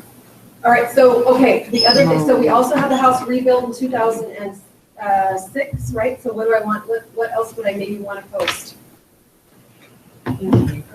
How about a CO? Why wouldn't I want a CO? What's the seal? Just click you make sure you click it was the street address. Because it will ask you, is this the MLS number or the street address? Yes, take one. Oh, okay. So click, make sure it's the street address, and if it's the MLS number, then click around. Thank you. You're welcome. No, but they stripped this down to the foundation. Oh. So, and they had yeah. I would want to find out that the permits were closed, right? Okay, did everybody get that? No. Now I'm a listing licensee. I have a seller who tells me that they've stripped their house down, and they've made it ADA compliant. What do I want to see? ADA I want to compliance. see proof of ADA compliance. They said that they made it a 5-star or 6-star energy rated home. What do I want to see? The energy rating certificate that proves that it is that star rating. Okay? They've said that they've stripped it down from that they've Foundation. rebuilt the entire thing. So what do I want to see? Plans. Maybe, or they've closed out their permits. Plans might be too difficult to upload to upload. Would that make sense? Yeah, well, homestead. You know, Close down their permits, like, they make sure that they got their final certificate of occupancy, and they closed out their permits out. Okay, they have an elevator in their home. Is that a very, very Big deal, yes. big deal? big liability. Well, I don't know about liability, but it's not a thing that we have very often in homes. So what's the warranty on an elevator? Who services it? Who do you call when something goes wrong?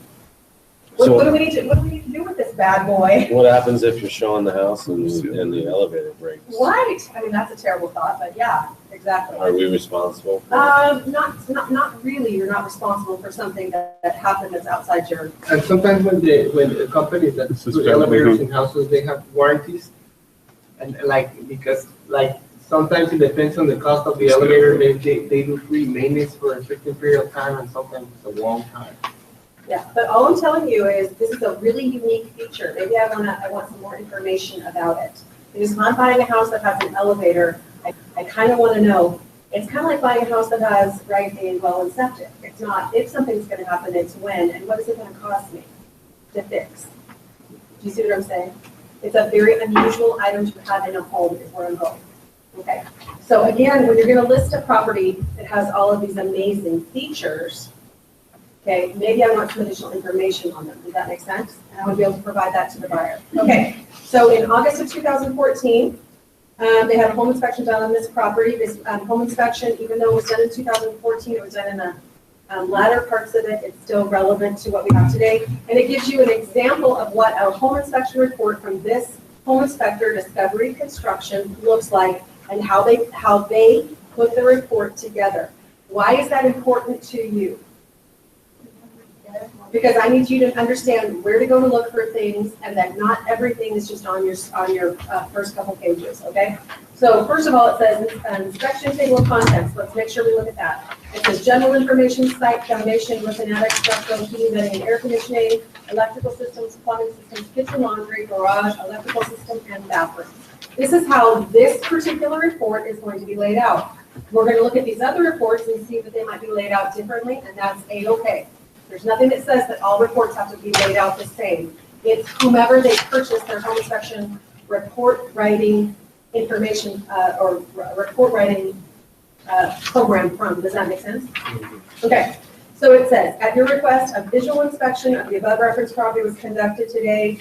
An earnest effort was made on your behalf to discover all visible defects. The following is an opinion report. Circle that. This is an opinion reflecting the visual conditions. Circle that. I need you to understand what they're looking at and what they are not looking at, okay?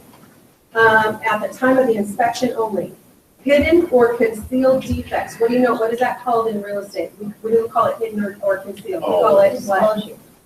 Nope. There's a term for it in real estate. Latent. Latent defects. Latent. L-A-T-E-N-T. That's what you and I would call it in real estate verbiage. It's called a latent defect. That's a hidden or concealed defect. That is the definition of latent. But because buyers are not realtors, they use the definition versus the word, right? Okay. Cannot be included in this report. No warranty is either expressed or implied. This report is not an insurance policy, nor is it a warranty service. Okay. So summary of areas requiring further evaluation. The summary is not the entire report. The complete report may include additional information of concerns of the client. It's recommended that the client read the complete report. The entire inspection report, limitations, and scope of inspection. Pre-inspection agreement must carefully read to fully assess the findings of the inspection. The list is not intended to determine which items may need to be addressed per the contractual requirements of the sale of this property. Any areas of uncertainty regarding the contract should be clarified by consulting an attorney or a real estate agent. It's strongly recommended that you have appropriate licensed contractors evaluate each concern further in the entire system or additional concerns that may be outside the area of expertise or the scope of our inspection before the close of escrow. Please contact our office for any clarifications or further questions. Okay, health safety items. Okay, typically reports are going to say life safety, health and life safety, safety items, whatever. They're going to have this is going to be one of the, and this is typically the area that we're all focusing on because it says something. Health and life safety. When you tell me that my life is at risk if I don't fix these items, or my health is at risk if I don't fix these items, that should tell you that this is an area of extreme import of the report. Okay, so it says site, utility, cable television, grounding, wire verified. The grounding wires for the cable television service and or telephone were not connected for safety reasons. These services should be grounded to the main service entrance panel, ground contact a local TV and or cable company for installation. Is that gonna cost any money? No. I don't think so. I don't know, but I don't think so. I don't know if the phone company will charge them a call-out fee or the cable company will charge them a call-out fee. Okay, I don't know. And what could that, and one of the things I want you to start trying to think of is what would that cost? I don't know, right? That one I really don't know. Then it says structural, deck, porch on balcony. Site conditions, a proper handrail is missing on the exterior stairs. This is safety hazards, which needs correction. Handrail height should be 34 to 38 inches from nose of the tread. Should be what we call graspable. Does everybody understand? This is a new code for graspable. And have proper returns and extend the full length of the stairway. There's a municipal handout for additional information. That was A. B says glazing adjacent to stairways, landings, and ramps within 36 inches horizontally of walking surface, where the exposed surface of the glass is less than 60 inches above the plane of the adjacent walking surface must be safety glazed. What does that mean? The glass. If you The fall glass into the needs glass, safety. it won't. If you go through the glass, you or your family member will not go through it. They want a temper or a safety, they want some kind of safety glass. Now, what can you do to make glass a safety glass? Cover the plastic. There's a film you can put over it. You can call out a window company to install the film. In theory, you can go do this and yourself at Home Depot. Don't do it, don't do it, don't do it. It's miserable. Has anybody ever put contact paper on shelves? Is that a fun job or a bad job? Right? I put glazing on glass. You put glazing on glass, was that a fun job? It's time consuming. Yeah. And that's on like perfectly clean interior glass. Correct.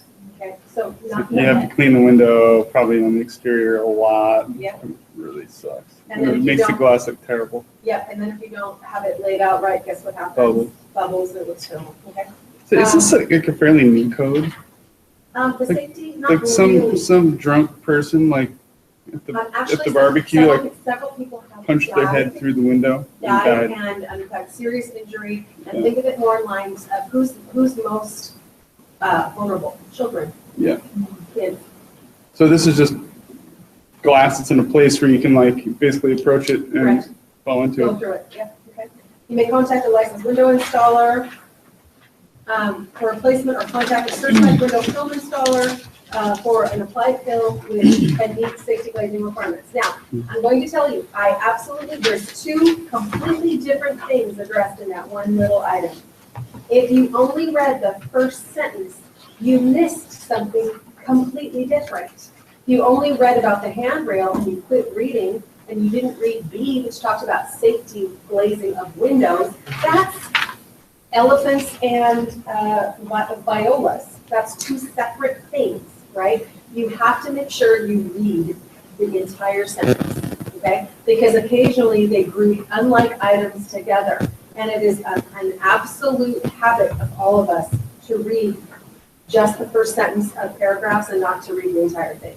Most of you, in truth, have not read the entire purchase and sale agreement. Okay, you haven't read it. Okay, I've read it to you, but you haven't read it yourself, past the bullet points, okay? All right, electrical systems.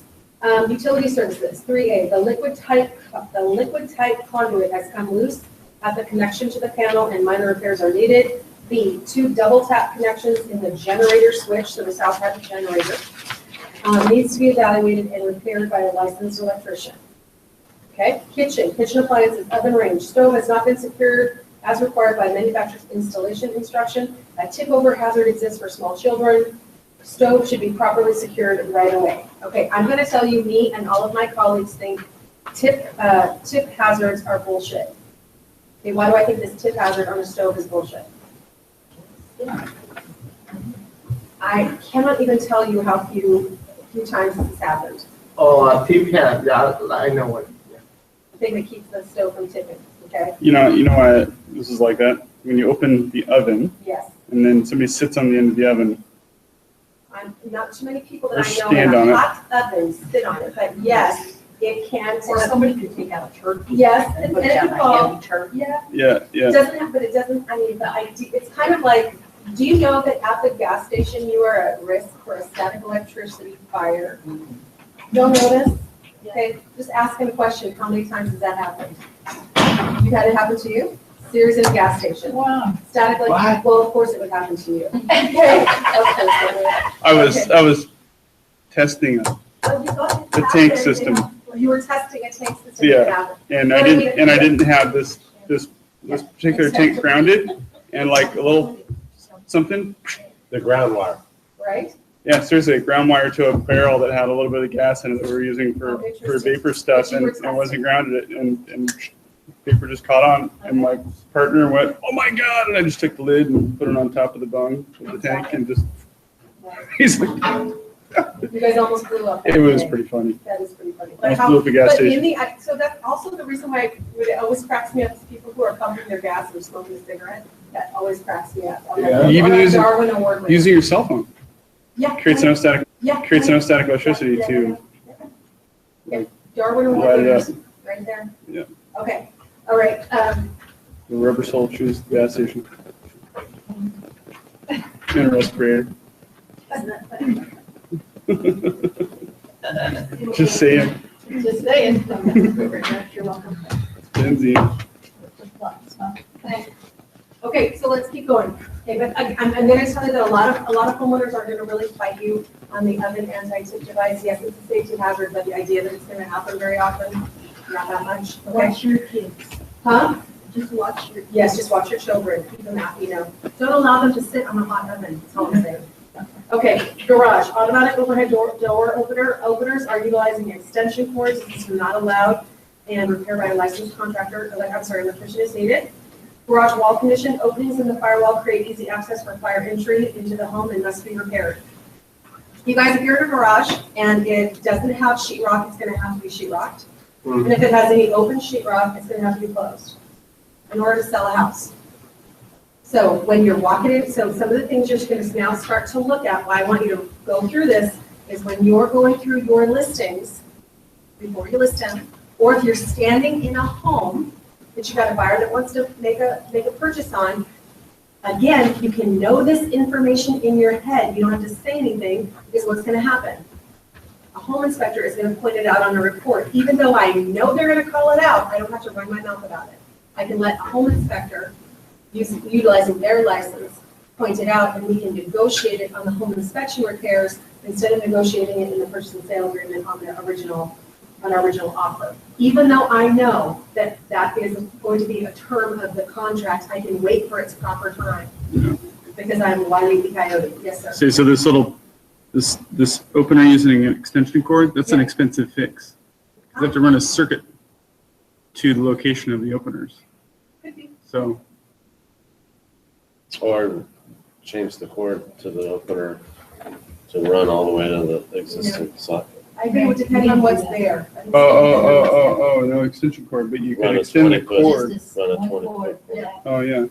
Or as the seller, say, I'm not doing any Well, repairs. yeah, let's just keep going. Let's just keep going, shall we?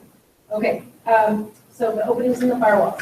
Fire-related entry door to structure. The garage man door may not have a door stop installed due to fire danger since easy access to the home is possible if the door stop is engaged. I don't know how to tell you this differently, but in a home, there has to be a door between your garage and your home. It has to be a fire-rated door, land the plane. You are not getting away with this. And it has to what we call self-close. So it has to have what we call a boomer door hinge. How would you like to know that I know this? Lots of home inspections. You have to have a boomer door hinge. You have to make it self-closing. Okay, and it has to be a fire door. If it is not a fire door, it does not meet, and we are not going to sell. Okay, so if somebody goes and puts a pretty door or a hollow core door, or they don't have a door, or et cetera, et cetera, et cetera, this is going to be required. This is not, and by the way, not even interesting. It's a fire hazard. The most likely place a fire is going to occur, believe it or not, is in your garage. Why? Is your car? Because most likely your mechanical is on your garage. Most likely your Furnace. mechanical, what else? The boiler furnace. Boiler furnace, what else? Solvents. Yeah, flammable. Solvents. Where do you keep paint? Where do you keep your solvents? Where do you keep your, other things? I have a question. Our furnace is under the house. Okay. Does that mean that closet door should be fire rated? Because you open up this closet door and you go down into the crawl space. Does that mean that door should be fire rated? No, doesn't mean, unless they call it out. Oh, okay, For your own safety, it should be, okay, but I it don't doesn't. I don't know that it's a requirement. okay. But that's where I was going, but I But probably if you don't. have the garage with no door, it's fine. No, that is a very big problem. If you do not have a garage, no problem. If I have a garage, my garage doesn't have a door. That's the house. Attached to the house. Yes. Where's your So mechanical do you go stuff? around, do you go outside of your house to get into your home? I use the garage door to get out of the house, and then there's another door, the main door. Oh, In the front of okay. your house? You just don't have, your garage does not have access to the house? I know where you live, I don't believe that. Oh, you can get in the house using the garage, but there's no door, a little door to get in the garage. There's no outside door. Yeah, she's Just the thinking, garage she's thinking door. another Side stair, door. second stair door. Oh, gotcha. No, I'm just talking the door between your home and your garage. Has to be a fire rated door, it has to self-close. I know what area of town you live in, I know you have to have a fire rated door. I have a front door, but it's not the regular door. Okay. Yeah, she's thinking it's the garage door. Can you get into your garage from your house? Can So you we go go into through the your garage? kitchen to your garage like I can in my house? You know, when I open up my kitchen door, Uh-huh. I enter my garage. Oh, there's a door. That's what I said. Oh, yeah, but it doesn't have that thing. Never has. Door hinge? Like that, no, It needs to close, but that's gonna be something that you need. Okay? I'm gonna write that down. Okay, I was just All right. wondering what you guys are talking about. That's okay. All right, a proper handrail is missing on the garage stairs. This is a safety hazard, which means correction, handrail height should be 34. And by the way, handrails, we're not gonna get away from them. But again, if something's missing handrail, do I have to open up my mouth about it? I don't walk around the house and be like, okay, guys, this stairwell is missing handrail. So we're gonna write that in our additional terms and conditions. No, don't do that. Hey, let the home inspector earn his money. Okay, all right. Foundation. Visible portions of exterior foundation walls. The garage walls appear to rest on the slab without footings to support the load on the front garage wall. Cracking the slab in these areas is noted since the cracks are approximately 1/4 inch wide. It's recommended to have a licensed professional engineer evaluate any needed repairs. Okay, what would solve this problem right now? If they're saying that there's a problem with this foundation and the exterior walls. You guys gotta be smart. Think about it. In 2006, this house sold in 2014. In 2006, we had the city sign off on this house. If I have the CO where the city said that this was fine, I can tell this buyer to do what? To ignore this? Yes, I can basically say, I'm sorry, you're gonna have to go take that up with the city of Anchorage, who gave us a certificate of occupancy and approved this design. And if they would not have approved this design, what would have happened? We would have sold back in 2000. We would not have a certificate of occupancy. So if there was an issue with it, so they're saying there's an issue with the construction, do you get that? Where it appears to rest on the slab without footings, do you get that? Do you get that? Do you get that? So if the municipality of Anchorage okayed that when they had their drawings done and when they got their permit, and they gave it a CO, I don't have to do anything. Do you understand where I'm going with this? The city of Anchorage said this was okay. You, Mr. Home Inspector, may not like it, but the city of Anchorage said it was okay. And Mr. Home Buyer, if you don't want to buy the house, no problem. But I have a certificate, I got the city's okay on this build. You get that, why that's so important? Okay, all right, laundry. Foil venting, replace any plastic or metal foil according to type ducting material as it's not approved for dryer use. You must replace these ducts with a rigid duct or what's called corrugated semi-rigid metal ducting, meeting a UL standard. That is correct, guys. When you see that plastic duct or it's called the accordion style ducting, and you probably have it in your house, and I have it in mine, it has to be replaced before you go and sell your house with rigid ducting. You don't like it, I don't like it, but suck it up, Buttercup, that's what it's gonna take to sell your house. And immediately, what's the buyer gonna do?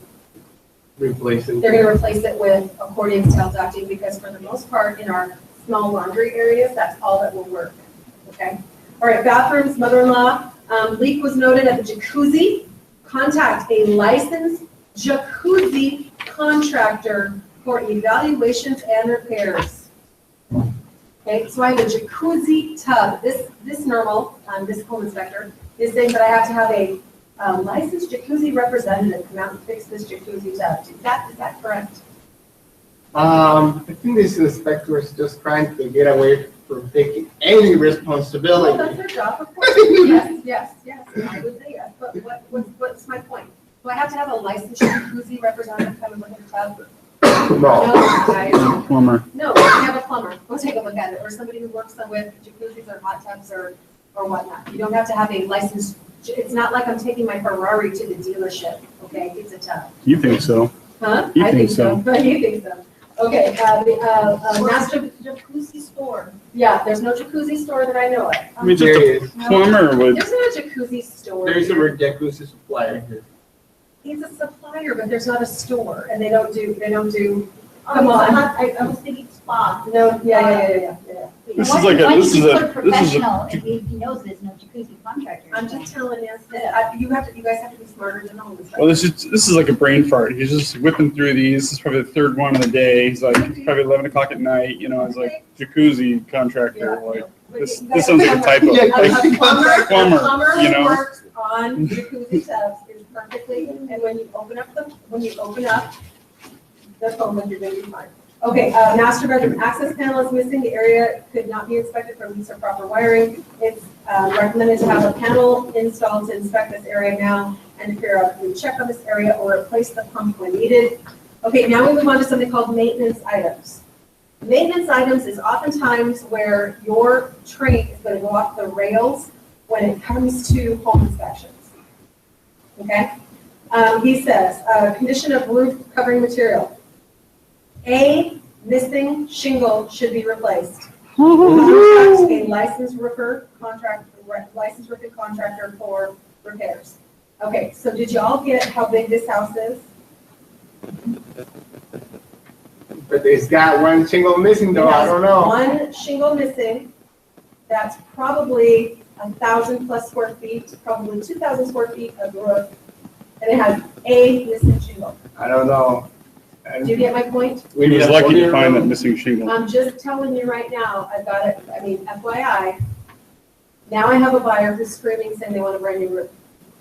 Okay, a missing shingle. Also, it's on the hillside, it's on D. Armand, what do you know about that area of town? Windy. Rose. Windy, okay. They probably do spring shingle maintenance every year. Seriously, okay. Main electrical distribution panel, electrical systems maintenance. A few multi-wire circuits were noted in the panel board. These circuits share a grounded conductor, a neutral wire. And since 2008, the National Electric Code, NEC requires a handle to tie the breakers which supply each circuit. This was intended to provide initial protection for electricians working on the circuit. Contact a licensed electrician for recommended upgrades.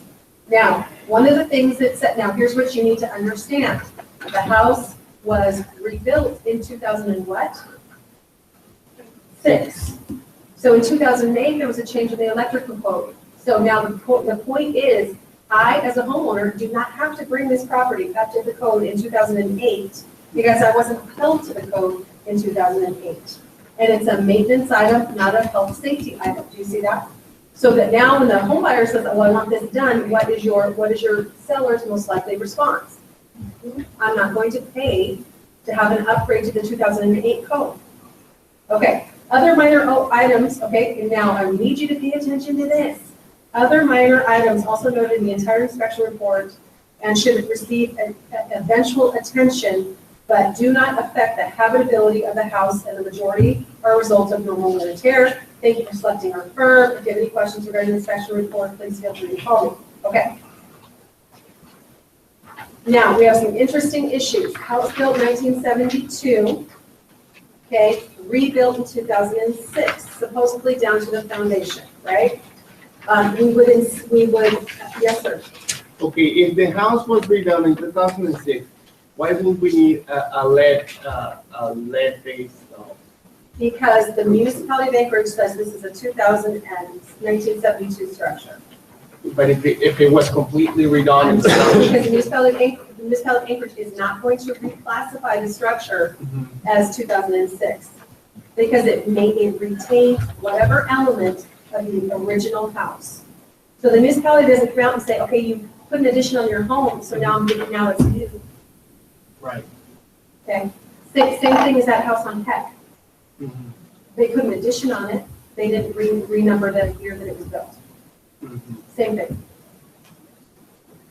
And because the municipality has records dating all the way back to then, that's the year they're going to show as construction. So FYI, I'm not going to fight the feeling, okay, you can't fight the feeling, what am I talking about? I'm not going to fight it, I'm just going to have a lead-based paint disclosure done. And by the way, that's very simple, what does it say?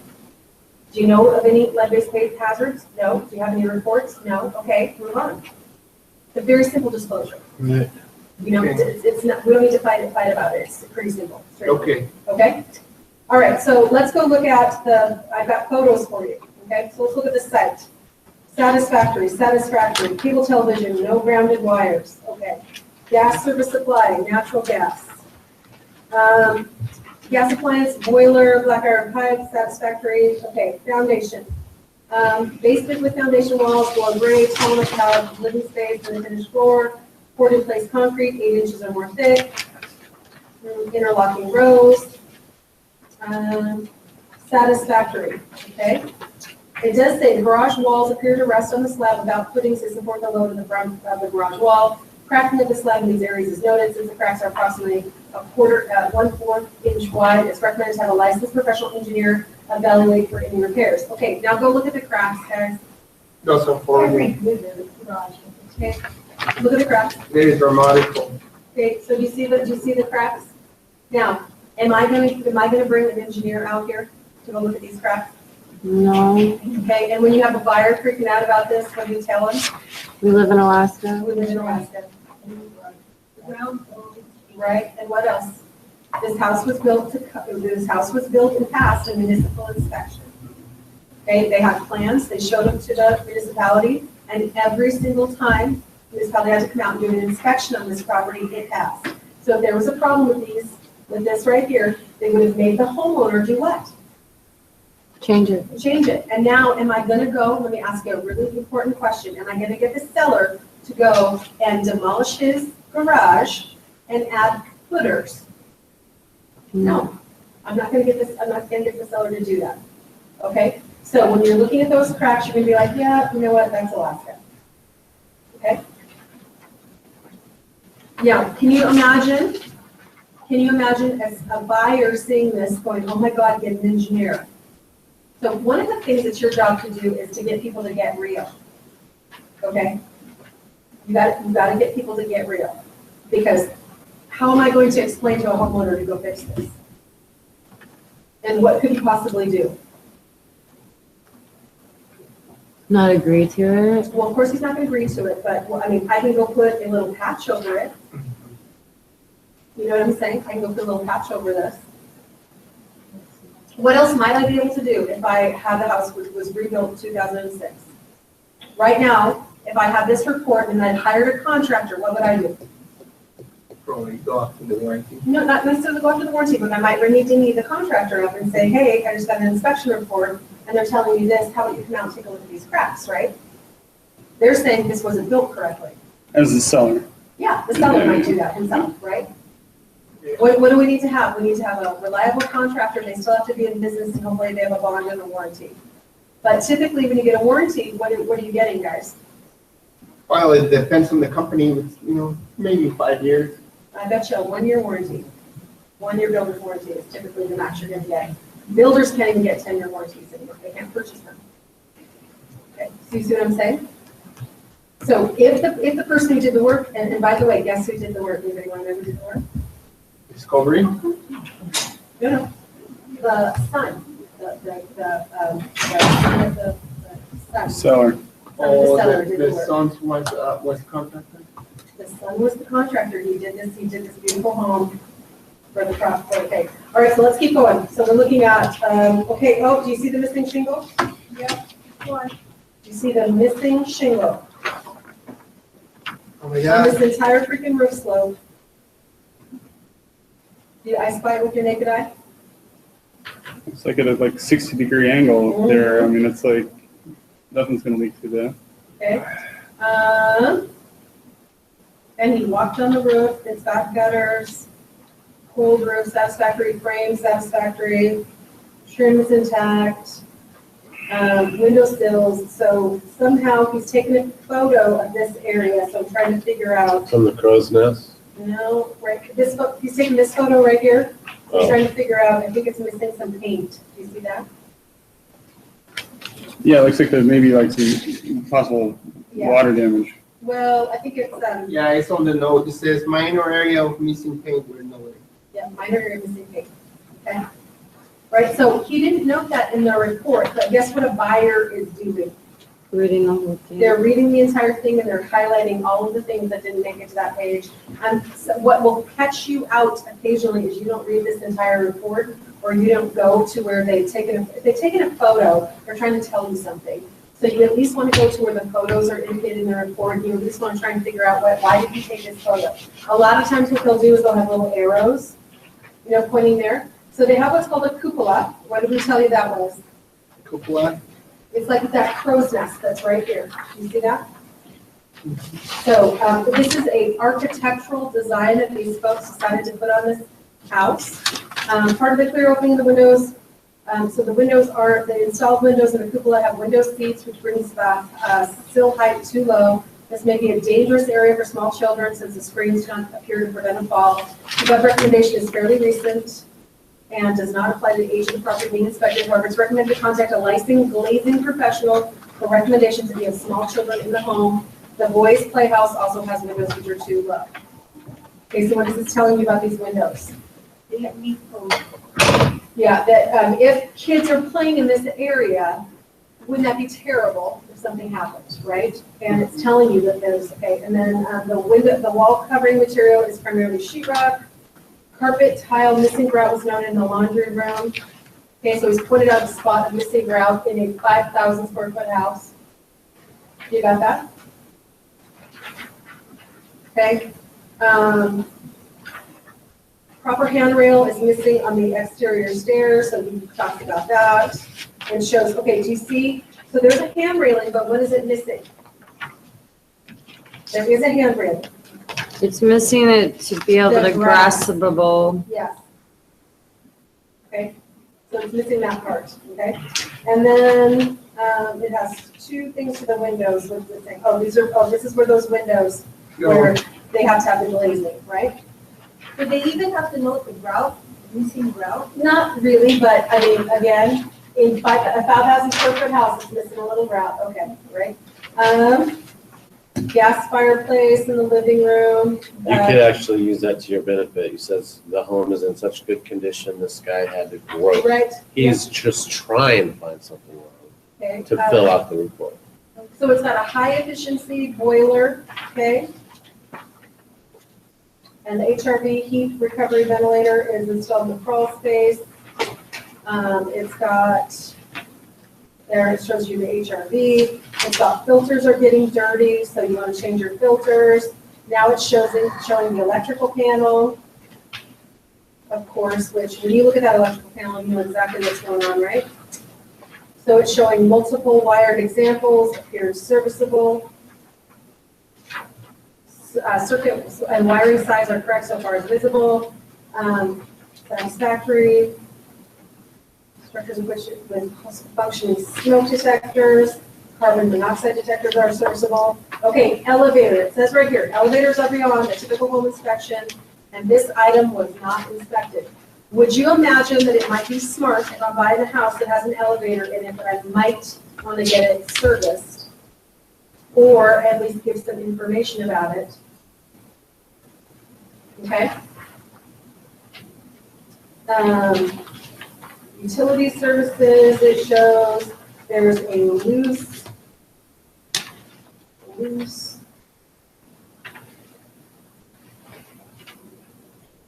something, what is that? Something is loose. It's from the electrical boxes, the ground. Okay. 2 double tap connections in the generator switch, and then forward switch.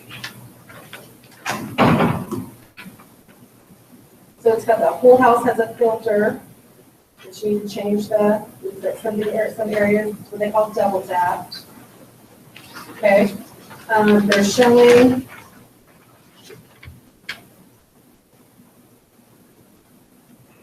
That's your water tank, your full tank, right? Okay. You've got a do's and don'ts for septic systems right there. There's a water softener installed in the structure. It's a nice feature and will add comfort for the occupants. We're just saying that there is one, that they're not going to service the water softener. Hot water heater right there. Direct vent, kitchen, waste disposal, dishwasher, range hood, oven, fuel source, range oven, refrigerator, water for refrigerator. There is a water line in the refrigerator. Okay. Laundry area, again, they're showing the flex hose when they want you to have a rigid venting. There's a the basin in the laundry basin in the garage was not affixed to the garage, but that was not an item that was noted, right? Openers are using 2 extension cords. There's a hole behind, so this is where they're showing the holes in the sheetrock, which are not terrible, right? And he wants in these little 3 steps, guess what he wants? A handrail on those 3 steps. You think a seller might have a hard time with that? Yeah, okay. Leak was noted at the jacuzzi contact, so licensed jacuzzi contractor for repairs. Okay, so you have a buyer who's going to buy a $700,000 house. They've got this home inspection. What are you asking for repairs? I think it's just minor. Okay. Minor repairs. Yeah, I mean, we can. It sounds and looks scary, but. Okay, see? Okay, good. It does sound a little scary, doesn't it? all Do the fire and details that you safety. put in there. If I'm a buyer and I'm paying $700,000, I'm thinking twice now. Are you thinking twice? Yeah, with all the, even if you tell me it's 2006, but for me, my 700,000 is a lot. Yes, that's a lot of money, right? Get this, and then I'm not sure that if the seller would fix it, but it's my job to let them know that we will ask for it. Okay. And I'm here to tell you right now, this is an excellent home inspection report, and this is no big deal at all. This is no big deal. All minor. You are stuff. thrilled to get a home. You are thrilled on this house with this much crap going on, with a Right. home apartment, with new construction, with all the work that they've had done on it. You are excited as excited gets because there's almost nothing that's reported on this home. So how do we deal with a scared buyer now? Yeah, okay. Yeah. Okay, well, let's put this in perspective, shall we? Yeah, okay. Let's put this in perspective. What are they asking? What do they recommend that we do? Put a handrail on this. We got a couple handrails, guys. We got some film we're gonna put on some windows, Right. okay? Any big deal? Nope. No. It's For me, it's fixable. yeah, But yeah. it's not big, but the way that the home inspector, of course, they have to word for word. Sure. And with the pictures, they're kind of like, oh. But you guys, this is almost a 5,000 square foot house with two complete units. Like, right, they've got a mother-in-law, they've got an elevator in this property, they've got a jacuzzi, for God's sake, they have 1,500 square feet of deck. They have a pirate's hole on the top of the house. What's really gonna scare them is this crack. But that's nothing. Yeah, This is but what it's this is what I need you to say. 2006. Come on, this is Alaska. Look in your own garage floor. I double dog dare you to not. I find might be able to 1/4 bring crack. a scary home inspection in. I got 2 scary home inspections. Don't worry. I got scary home inspections. Okay. This is a no big deal. Like this one, if I'm a seller, Yes. and then if they make this to a point that the window is, if I'm the seller, the window is a big deal, that it's not safe, I'm gonna take out this Bench. bench. Take the bench out. And then I've seen homes that don't have a washer and dryer. Because it's probably more expensive for them to fix the stuff there, Yes. rather than just take out the washer and dryer and then problem solved. Exactly. I'm selling the house with no washer and dryer. There you go. So do you see the point? Exactly. So a lot of these things, what I need you to know is this is no big deal whatsoever. If you make it a big deal, okay, now here's the difference. Oh my God, they're asking for an engineer. Oh my God. Okay, now you're making it a big deal, right? License. Right? Oh my God. But if you sit there and go, you guys, this is Alaska, there's cracks everywhere. I mean, I don't know what to tell you. Go look at your own garage floor. I guarantee you there's some kind of crack My in your garage floor. side in my house, like, it's just a one side, it cracks every year. Yeah. No matter how much we Take care of it. it cracks. Exactly. And we went to our neighbor's house, it's the same story. Yes. All of the ones that are circled, Yes. same story. Yes. That is same part. Exactly. Okay. So cable television, telephone grounding wire. Who cares? Who cares? Okay. Deck, porch on the balcony, handrail, and what else? Glazing on the windows. Okay. If your buyer wants glazing on the windows, great. If they don't care, great. But what do you have to tell them someday? Again, we talked about resale. We're going to talk about resale. If you ever want to sell You this want to sell house. this house, We're gonna get the same. you're going to get the same thing coming up on your report. Okay? So I can tell you that the seller might fight the handrails if the municipality in 2006 didn't ask them to put it in. But I would also if I was now, I'm the listing licensee, I'm saying if you're selling a $700,000 house, they're going to want a handrail. And it's such a small amount, it's such a small thing that I want a handrail. You know, plus that you have to think about resale. You're gonna, this home inspection, if you decide not to fix these items, guess what happens, guys? It's now disclosure. So now the next buyer is gonna ask you to do the same thing. So we have a live buyer on the line. Well, Teresa, I don't wanna do it. Damn it, damn it, damn it, I don't wanna do it. And guess what I say? Suck it up. This is not that expensive of an item. Or if I'm really having to, work with somebody and say, how about we get a bid? And we see how much it's going to cost. Or how about since you've got JQ contractor son, he quickly and easily installs this, right? Because your son who did all the work on the house should be able to easily remedy these items, should he not? Since you're living with a contractor son. See where I'm at? Okay. All right, kitchen appliances. Liquid tight conduit has come loose at the connection of the panels. The miners are done. Okay, double top connectors. Yeah, may or may not want that done. Might ask for it to be done. That's no problem. The extension cords, yeah, I'm going to ask for that. It's a $700,000 house. Yes, I'm going to ask for that. No problem. Openings in the firewall. Yes, I'm absolutely going to ask for that. Why? Because when I go to sell the house, I'm going to have to fix it. But did you see how big the opening in the firewall was? Huge. It was little teeny tiny. Didn't it sound big? Yeah. And then when you saw the photo of it, were you just like, what? Like What? 2x4 Okay, piece. right, exactly, okay. Fire entry rated door, so we have to have the boomer door hinge adjusted. Okay, Doogie Howser, Doogie contractor should be able to do that, no problem. Garage stair rail. Did you see the 3 steps down to the garage stair? Yeah, there's The the 3 steps, there's no handrail there. I may or may not be willing to do that as a seller. It's 3 freaking steps. However, now I have Doogie Howser contractor, when I'm doing all the other hand railing, why not just do that as well? Why fight over that? Does that make sense? Okay. And then repair items. Again, I've got my certificate of occupancy. I'm probably going to fight like heck not to get an engineer to come out and take a look at this. By the way, the buyer did not care about that one iota.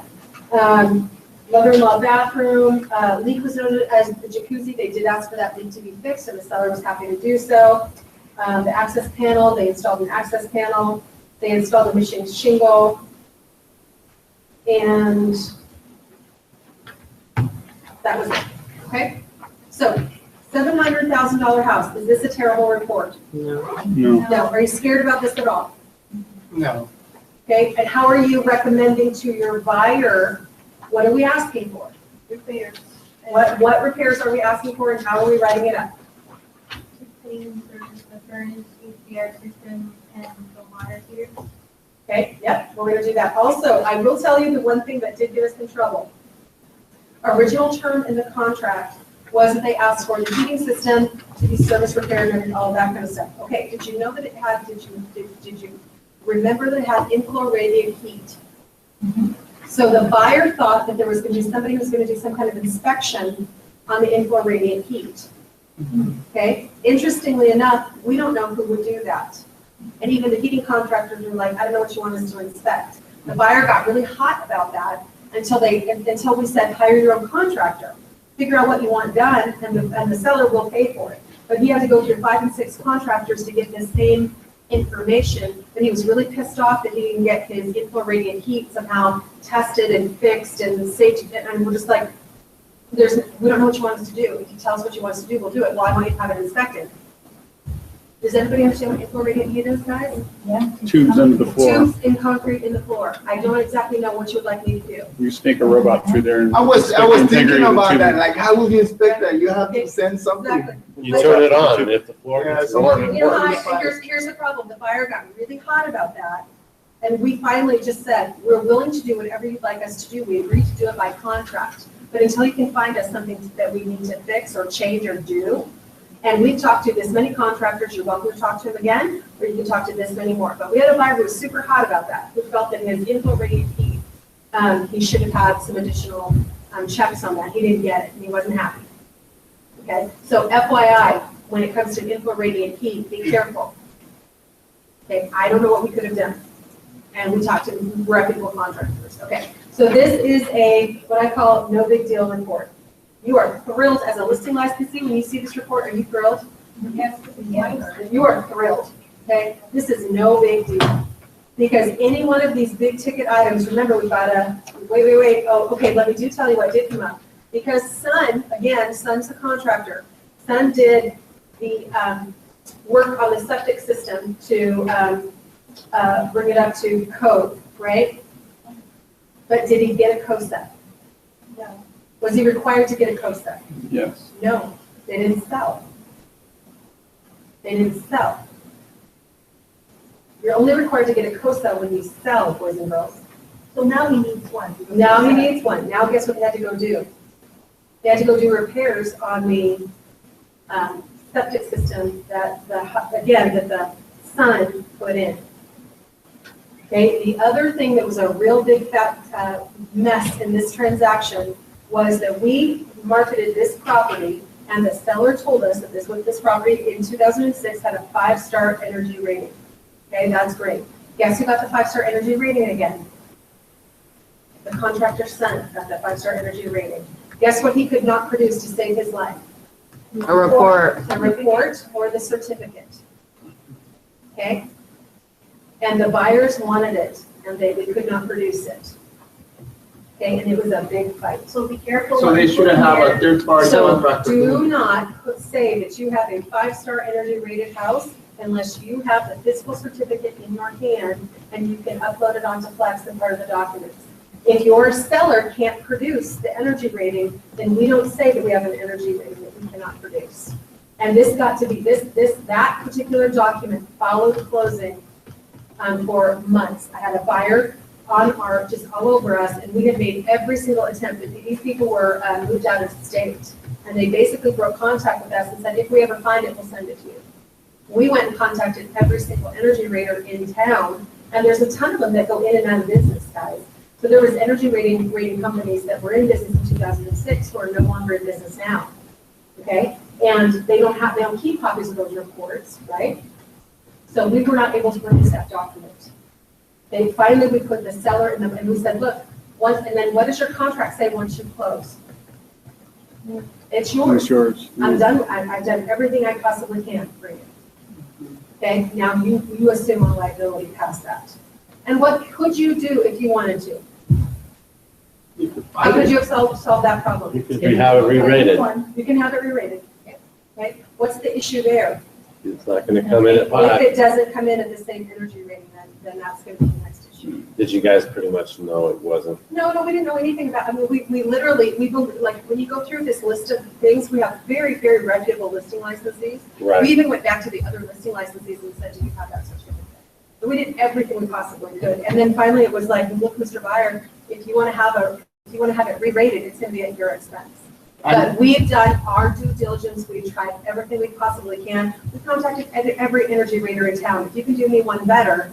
It was the same guy who was upset because we couldn't test and do his in-floor radiant heat. He wanted in-floor radiant heat, but he wanted the seller to have to provide him something that said it was great. There was nothing we could do. Okay? If they got the rebate, then Alaska Housing would have a copy. They did not get the rebate. They just redid the entire house. And I could be wrong, but on a house this size, to get a 5-star rating, it's very amazingly hard because they test for air pressure. And to test for air pressure on a house this size, it has to be like really tough to obtain that. Yeah, that's a tough floor. I'm just saying, you know. Your point is really well taken. I would say just for the cupola alone, I would agree with you. But be that as it may, you are allowed to rely. Remember, what do I always tell you? You're allowed to rely on what somebody tells you. Okay, It's really helped if we get a lot, we see a lot of home inspections. But you like, that would be, you know how to deal with this. that's why I want you to see these. Okay, now I'm going to show you a couple of disasters. Okay. Okay, do you want a break before we go into the disasters? Yeah. Okay, all right. Thank you. You're So- welcome. So like, Teresa, I was sitting here going, man, is she going till noon again? I know, I was like. I saw No, you. you didn't. Yes, I did. You didn't. No, you looked at your watch. I don't have one. You looked at your You're so watch. full of it. You looked at your watch. You're a good sales girl. You can see the clock right there. So full of it. You were watching the clock, man. Yes, he has somewhere to go to. Yeah, you have it. No. So she told anybody who wants to do an open house where I've been, and It's good. they can't go this weekend, because I'm gonna be in town this weekend. Oh. I can't be in, No, you want to know where there's a good open house, because you can have a good open house that next weekend. oh my gosh, yeah, they come back a couple of times, so. It's really close to being an offer coming in, I'm sure.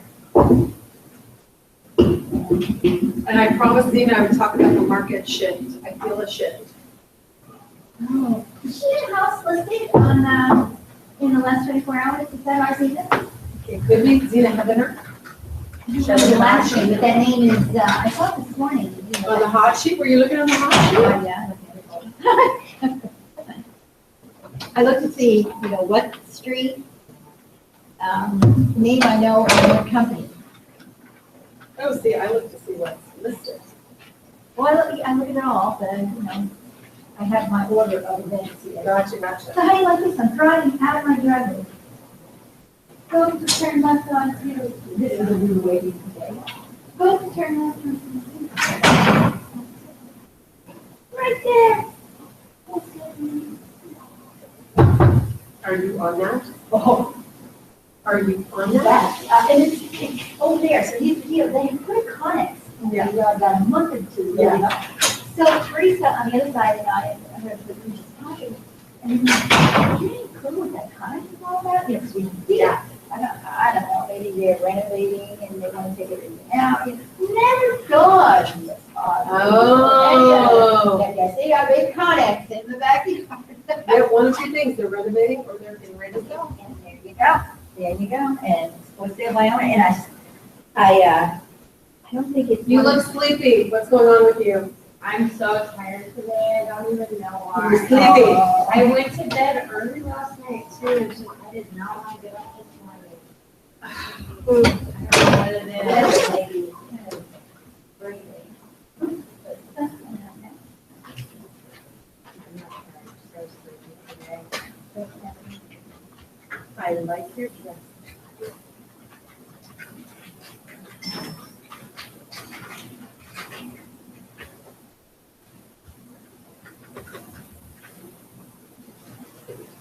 Oh, yeah. That's my bed. YouTube video that was posted on Facebook that I sent in, it was polar bears looking at head forward and it said, how much there you go? And every 10 minutes, yeah. Right.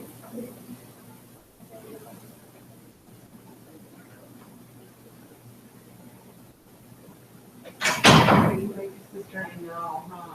I'm here. Allergies? I think so. You know, I sneezed 5 times in a row yesterday. 5. I've never done it in my life. I suffered from long winter lungs every day of my entire life. Did you ever see no inspection that said the foundation bolts were the wrong side? You feel that? I'm totally dry. I never have a little folder. And you can do. Sure. Did you say? Do you want to pass it over? You're welcome. You went to the house yesterday. Oh, you're very welcome. You're very welcome. We gotta buy a nicer house. Yeah. I just. Tell them real estate. They would do that part. There's a 4,600 square foot house in Phoenix that I want, Really? and it's $500,000. It has the most amazing room. 500,000? Yeah.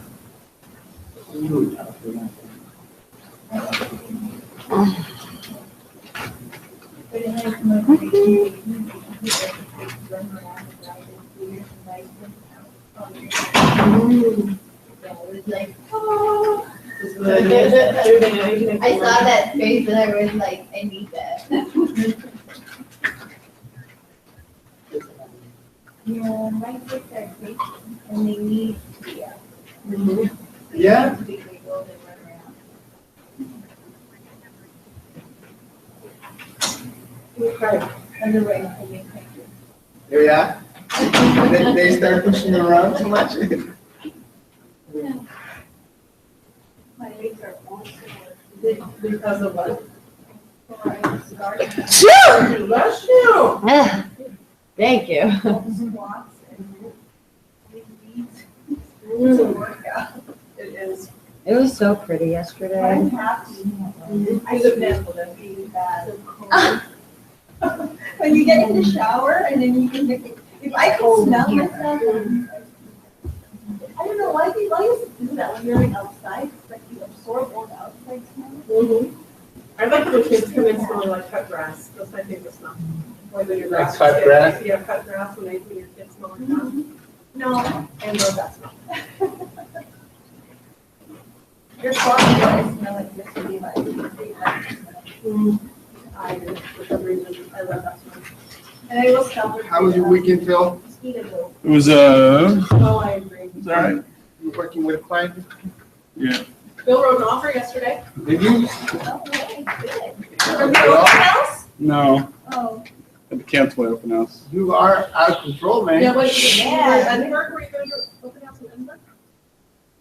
No, they don't want you. And then, so actually, there was a showing there yesterday, and I got a call that the folks who looked at it were really excited about the place. So they're going to cool off for a couple days, finger crossed. All right. the offer you got, the offer? No, I made an offer with some folks I know on a condo. So then we had some family complications too. So yeah, Everything okay? yeah, it's just my old dog. So yeah, so Not home. Yeah. Am I going to cry? don't cry. Okay, makes me sad. Yeah, it was Okay. it's a lot of like competing forces in our world. Yesterday, I had to call. Yeah, I had to call off my open house. Yeah. Okay, everybody ready? So the next report we're going to look at is going to be the home team. Okay? And this is on a duplex. Okay, should we look at the duplex? We're going to do the same thing. We're going to look at it. We're going to read the, so 3202 Brookside.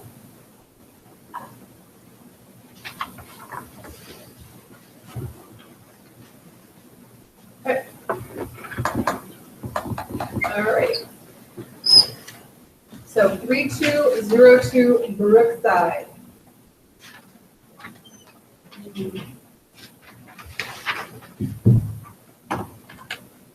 Okay. So let's look at the history on Brookside. The duplex, guys. Sold in 1994 for $144,200. Sold in 1998 to the owner for $195,000. Listed and sold in 2014 for $449,000. How does that work? Math. It's upgrade. It's equity upgrading, right? Okay. So we're gonna look at. So it's a. What part of town is Brookside in? It's in West Anchorage. Is Turnigan? Sure is. That explains Or you're saying that's gonna explain here. So it's a duplex. the psychotic pricing. 1975 is your year. 2016, 442.6. So do you see where we get the pricing? Okay. Let's go down and look at price. So again, we're not going to all the way back to 1994. We're looking at a pretty steady progression, wouldn't you agree, of value? So in 2014, when we listed it, the value was $400,000. So do you see where we got our price? This is just tax. That's just tax. Yeah. But where did we get our price? 10% over tax, right? What did it list for? What was it, 449? So over 10% tax. Okay. Originally listed at $499. Okay, put really 20% pushing. I'm not supposed to see why. Okay. So again, this is one of the things where the homeowner did a lot of work for the property. Okay. It had a massive shed. Somebody could live in the shed. That's It the had shed? 2 units. This is the interior upstairs. Duplex. Downstairs. And then it has some massive decking. Again, look at all that deck. So let's see what it says. I want the report. Okay. So it's 6 bedrooms. Square feet is 2,650. Built in 1962. Area 10. Turnigan. 28. Almost a 0.64 lot. Huge sunny and wooded lot that backs up to Fish Creek. Great location in coveted Midtown, 5 blocks from the Rustic Goat. Duplex, 2 3-bedroom units, 2 3-bedroom units. Okay, and they paid closing costs $6,000, and they sold for $499. The other thing that I want you to look at is what is the loan type. Yeah, VA. What does that mean when you're taking a VA loan? No down payment? Huh? 0 down. 0 down, what else? It's just the inspection requirements. A veteran is going to get the protection from the Veterans Administration regarding the condition of the home. Okay? So let's look at the documents. We had a property disclosure.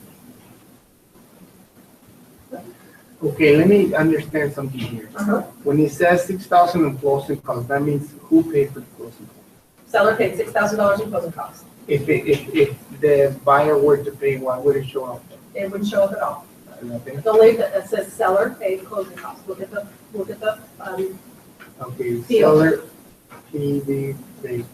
seller paid closing costs. If the buyer paid their own closing costs and the seller would have paid in their closing costs, and we wouldn't have a deal. We would say nothing. Okay? So duplex lived in for 8 years, built in 62. Didn't say there was any problems. Did you see that? Has title information. Home hasn't been inspected in the last 5 years. 15-year roof, 13-year heating system. Okay. Roto-Rooter snake the drain. It's been a rental. Okay. Sewer's public water and sewer, Roto-Rooter.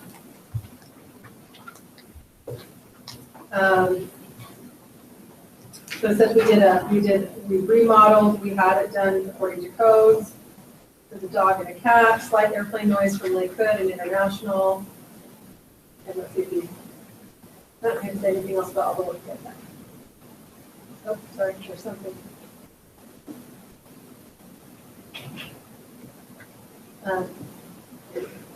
Sewer is routed down backside of property to move sewer across the creek. Okay, that's page 4. Okay, but nothing exciting and new, right? Okay, so what do you already know when you're going to have a duplex? What kinds of stuff should you be thinking? Income property, yeah, what else? What else do we care about? Resale certificate? No resale certificate, this is only common ownership. This is the inspections, the duplex inspection. The inspection is going to be a duplex inspection. Number 1, it's going to be more expensive. Okay, number 2 is we're looking at 2 separate units, 2 kitchens, right? 2 multiple bathrooms. Okay. Okay, so let's get into this. All right, recommendations page. Okay, any repairs accomplished should be done no matter if it's consistent with any manufacturer's installation instructions and per code for trade practices. The description of items recommended for repair on this summary page are a guide to identify the item for repair and should not be considered instructions on how to perform a repair. Okay, health and safety. Ooh, I now have 2 pages of life safety. I have 1 page of significant, and I have recommended repair items. I have 3 pages of repairs. I'm the listing licensee. What am I saying when I see 3 pages of repairs? I'm going, okay, but now what do we have to do when we look at the repairs? Well, we need to. Look at the repairs now. Let's see what they are, okay? So here we go. Ensure an AC-powered, battery-powered carbon monoxide detector installed in the common area of each unit. Levels with bedrooms should have a carbon monoxide detector directly outside the bedroom door area. Okay, what does that mean? Easy. Easy. Okay, And that's the law, you have to have. that's a law, right? Install a common area smoke alarm on the upper level. Levels with bedrooms should have a smoke alarm directly outside the bedroom door area. Smoke alarm should be installed per manufacturer's guidelines. Okay? Okay? Install common area smoke alarm on the lower level. Levels with bedrooms. Okay, ensure battery operated smoke alarm is installed in the ceiling area of each bedroom. Okay. 4 items, 1, 2, 3, and 4 are both carbon monoxide and what else? Smoke detectors. Now, when I'm taking a listing, what am I recommending to my seller? I'm saying, let's check, do you have carbon monoxide detectors? Yes, no? If no, let's get them because you're going to be required to have them. And let's go out and how's your, yeah, that's a good job. That's where I was going next. And then smoke detectors, do they work? Do you have 9-volt batteries? Have you had the batteries out for a significant period of time? You probably want to. If do you know the number 1 cause of fire in Anchorage? Batteries are missing or gone, missing or dead in smoke detectors. And how many of you have a smoke detector that you disable the battery from? Or because it chirps? I mean, so noisy. Yeah, because it chirps. Okay. Chirp means change the damn battery. Okay, you can ask a question. So when this 1 to 4 came up, so that means that listing license you didn't have your salary to do this stuff? Nope, you wouldn't do it. Oh, Wouldn't do it. seller would do it, but Seller seller would do it. license you told them. Told them to do it, wouldn't do it. Okay, sometimes we're not working with cooperative people, Okay. right? Right? Okay, so wouldn't do it, told them to do it, okay. Okay, so that's 4 items are gonna be smoke alarms and CO detectors. All right, which is required by law and also is in our purchase and sale agreement, right? Okay, Unit 1, the smoke seal on the door between the garage and living space is damaged. Replace the smoke seal to ensure adequate fire resistance is provided. Ensure the door remains self-closing into the fully latched position after the seal is replaced. So, fire, is that going to be required? Yes. Yes, this should be a loan? Yes. Okay, safety of fire is paramount. Outlets in the upper level are not GFCI protected. Ensure all readily accessible kitchen outlets have GFCI protection provided. Okay. Unit 1, ensure that garbage disposal operates safely. Unit 2, the door between the garage and living space is not self-closing to the latched position. Same. Unit 2, the window in the bedroom is broken. Replace broken glass. Who are we going to get to do that? The seller? Window installer? Who can replace glass in a window? Okay, Arctic Speedy glass, Yeah. you know? Window people. Yeah, many people can come out and replace the glass. Okay. Unit 2, the fan light assembly in the bathroom is not damp-proof rated. A qualified contractor should install a fixture rated for this area and ensure proper venting of the bathroom. There's a wood stove, does not have a non-combustible hearth extending 16 inches away from the front of the stove. Repairs to be completed by a qualified contractor to include repairing the damaged fire brick. Are you gonna get away from this? No, Probably, No, we're not. no? fire. No, fire, Okay. okay? The square D electrical panel is not labeled. Properly label each circuit in the electrical panel. Okay, who can do this? An electrician? Electrician can do it, but could you, in theory, if I can sit there and flip switches, can I figure out where stuff goes to? Yeah. In theory, you could. I may not know where everything goes, but in theory, if I flip switches, I can find out what areas it, and by the way, people want panels identified, okay? That's not something that's unusual. When you open up most panels, every circuit is gonna be identified as to what it goes to, okay? The multiple wire branch circuits within the square D electrical panel should be protected by having double pole common internal trip circuit breaker ties, barrels or clips, to prevent the possibility of the shared common neutrals staying energized. Install a physical barrier or clip which bonds the two electrical circuit breakers in a 12 to 3 cord together to ensure both circuits within the one cord are de-energized for service or repair work. Repairs to be completed by a qualified electrician. Okay, electrical work. Are you going to get away with not doing electrical work? No. Probably not. Fire again. Okay, fire again, right? Or actually, if you were to, somebody was to go, it said that you could keep something energized, which would mean it could shock someone, right? Okay. The push-link electrical panel is not labeled, properly labeled each circuit in the electrical panel. There are improperly terminated wires in the push-matic electrical panel. Terminate the wires with protective caps. The multiple wire branch circuits within the push-matic electrical panel, same as the exact above, so do that too. The electrical panel has an open knockout. Does anybody know what an open knockout is? Yeah, like one of the little knockouts has been knocked out, but nothing's been Yeah, put it's in like, that it's spot. like it So you shows can, that there's a so you hole can in stick your your finger in panel. there. Yeah, it shows that there's just a hole in your panel that should be covered. Okay, not expensive, but that's what they're saying. They also said there are improperly terminated wires in the square D electrical sub-panel. Terminate the wires with protective caps. Are you going to get away with not doing that? What do you say? Nope, got to do it. Okay. The electrical sub-panel is not grounded back to the main panel. That's going to be a problem. We have 2 panels that have to be grounded. Okay. The door between the garage and the living space is not self-closing to the latch position. Adjust or repair the door as needed to ensure the self-close or fully latch position to ensure that fire, here's the word that's going to make this, make it a repair, fire separation. Okay? The garage is unfinished. Ee-oo, ee-oo, ee-oo, ee-oo. What does this mean? No sheetrock. Are we going to be able to sell this to a veteran? No. No. Are we going to be able to sell this to an FHA buyer? No. Are we going to be able to sell this to a conventional buyer? Yes. Yes.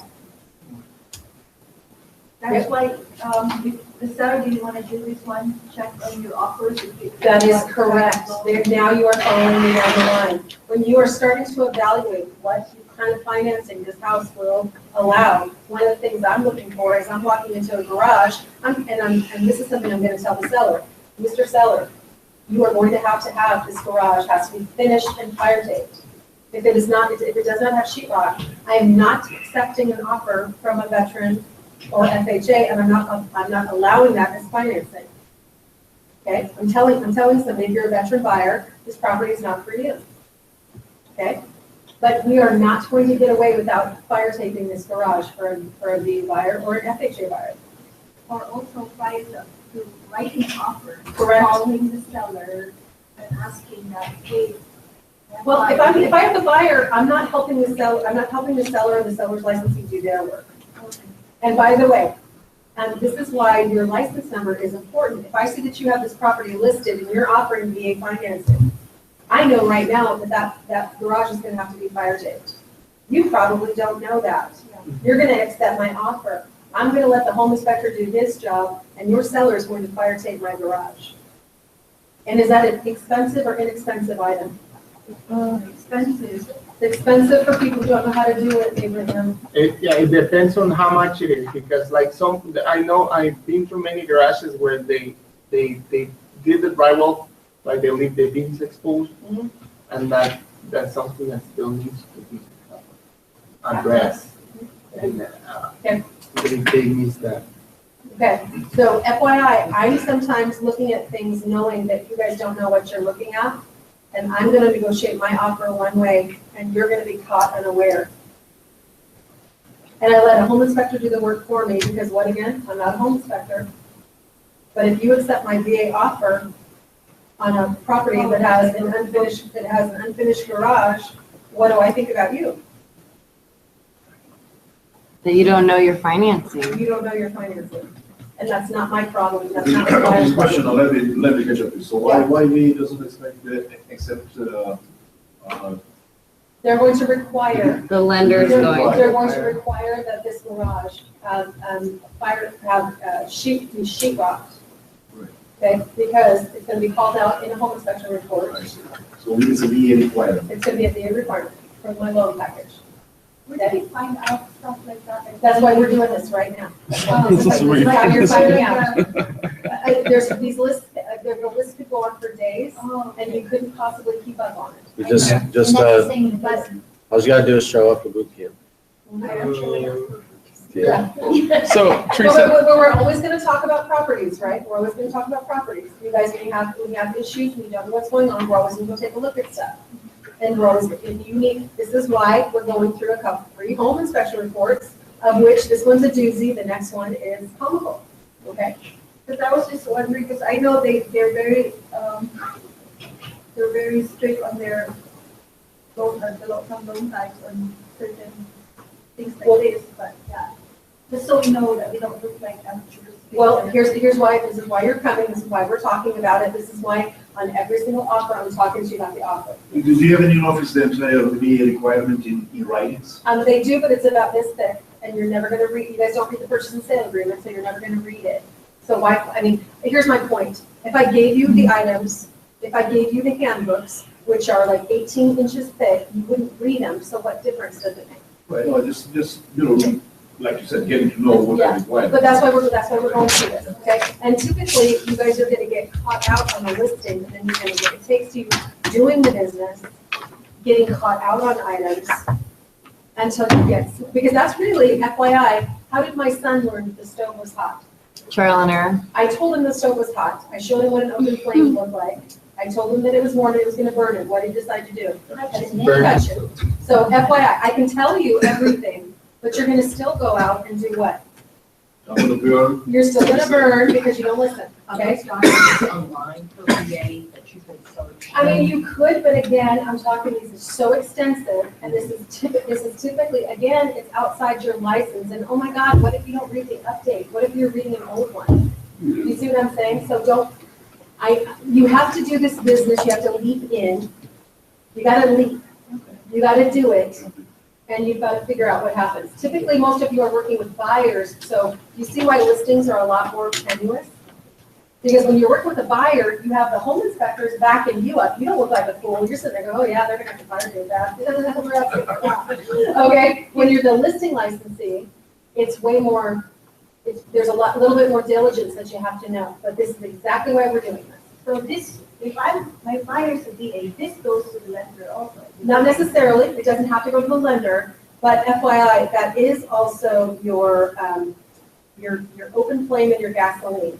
Okay, open flame and gasoline is, I can send this report to the lender anytime I want to. If I can negotiate the repairs, I don't have to, but I can send it. so So I was just thinking, if they have all of this, and then I know for a certain fact that 5 of this would not go through. Now, but now we're gonna talk about something, let's get through this report, and then let me talk about the particular buyer and what the buyer wanted. Is that okay? Okay. Okay, because not every buyer is gonna ask for every repair to be done. Some buyers are going to accept certain things in lieu of other things. Does that make sense? Yeah. They're gonna negotiate. I'm gonna tell you, I know that VA requires this. Your buyer can make a decision and say, I don't care if VA is gonna require that or not, I don't want it. Or I'm not gonna ask for that repair. But, okay, So but, it depends. It depends on what they want. but wouldn't that interfere with the financing term? How? like, okay, so let's say we're going FHA, like these, let's talk about these right here particularly. We're not even done yet. Okay, but top drywall on the garage, it is a huge deal. Yes. Especially if what? It's a way bigger deal if your heating system is located there. So Way bigger deal, because that's a, what? It's a fire department. fire hazard. So let's say he says, okay, not big deal, let's not do the drywall. Well, obviously the appraiser will go there and they're probably not in the past. You can't second guess an appraiser, but let's go through here and we'll come back to what you're talking about. Because Okay. there's more exciting stuff to go. All right. let's Okay, keep on going. FYI, we haven't even got through the good stuff yet, okay? All right, so, install sheet rock, overhead garage door is out of adjustment, what does that mean? It's not working correctly, so we're going to get a garage door company to go out there and fix the door. Recommend the professional servicing and inspection of heating system by a qualified HVAC technician to include cleaning if not completed within the past 12 months. Manufacturer annual servicing to repair and ensure proper operation of the heating system. Technical inspection and exhaustive system operation check is not within the scope of this inspection.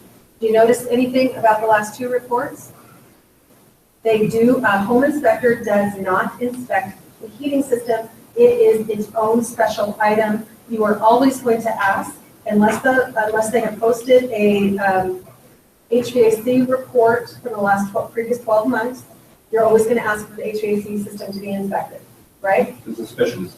It's a specialty. The home inspector cannot do it. They're not HVAC technicians.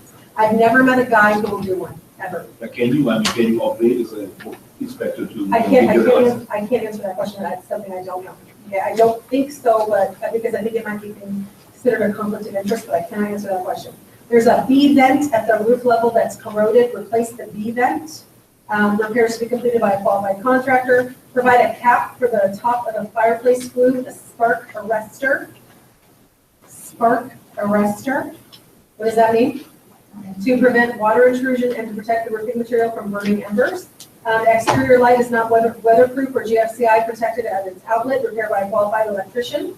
The first step to the entry exceeds the maximum allowable height, 7 3/4 inches, for a stair rise. Repair or replace as needed to ensure the safety requirements are met. And 28, the hard pipe gas line from the home to the detached structure is sitting on the ground with no proper flex connection. What could happen if you ran over that pipe with your lawnmower?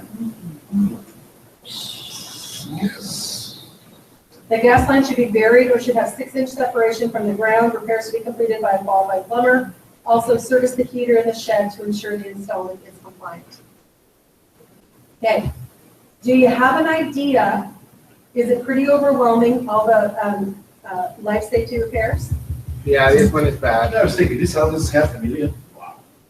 That's unbelievable. Okay, all right, now let's get to the significant repairs. Oh, those are the non-significant. Significant, that means they are not insignificant, they're significant.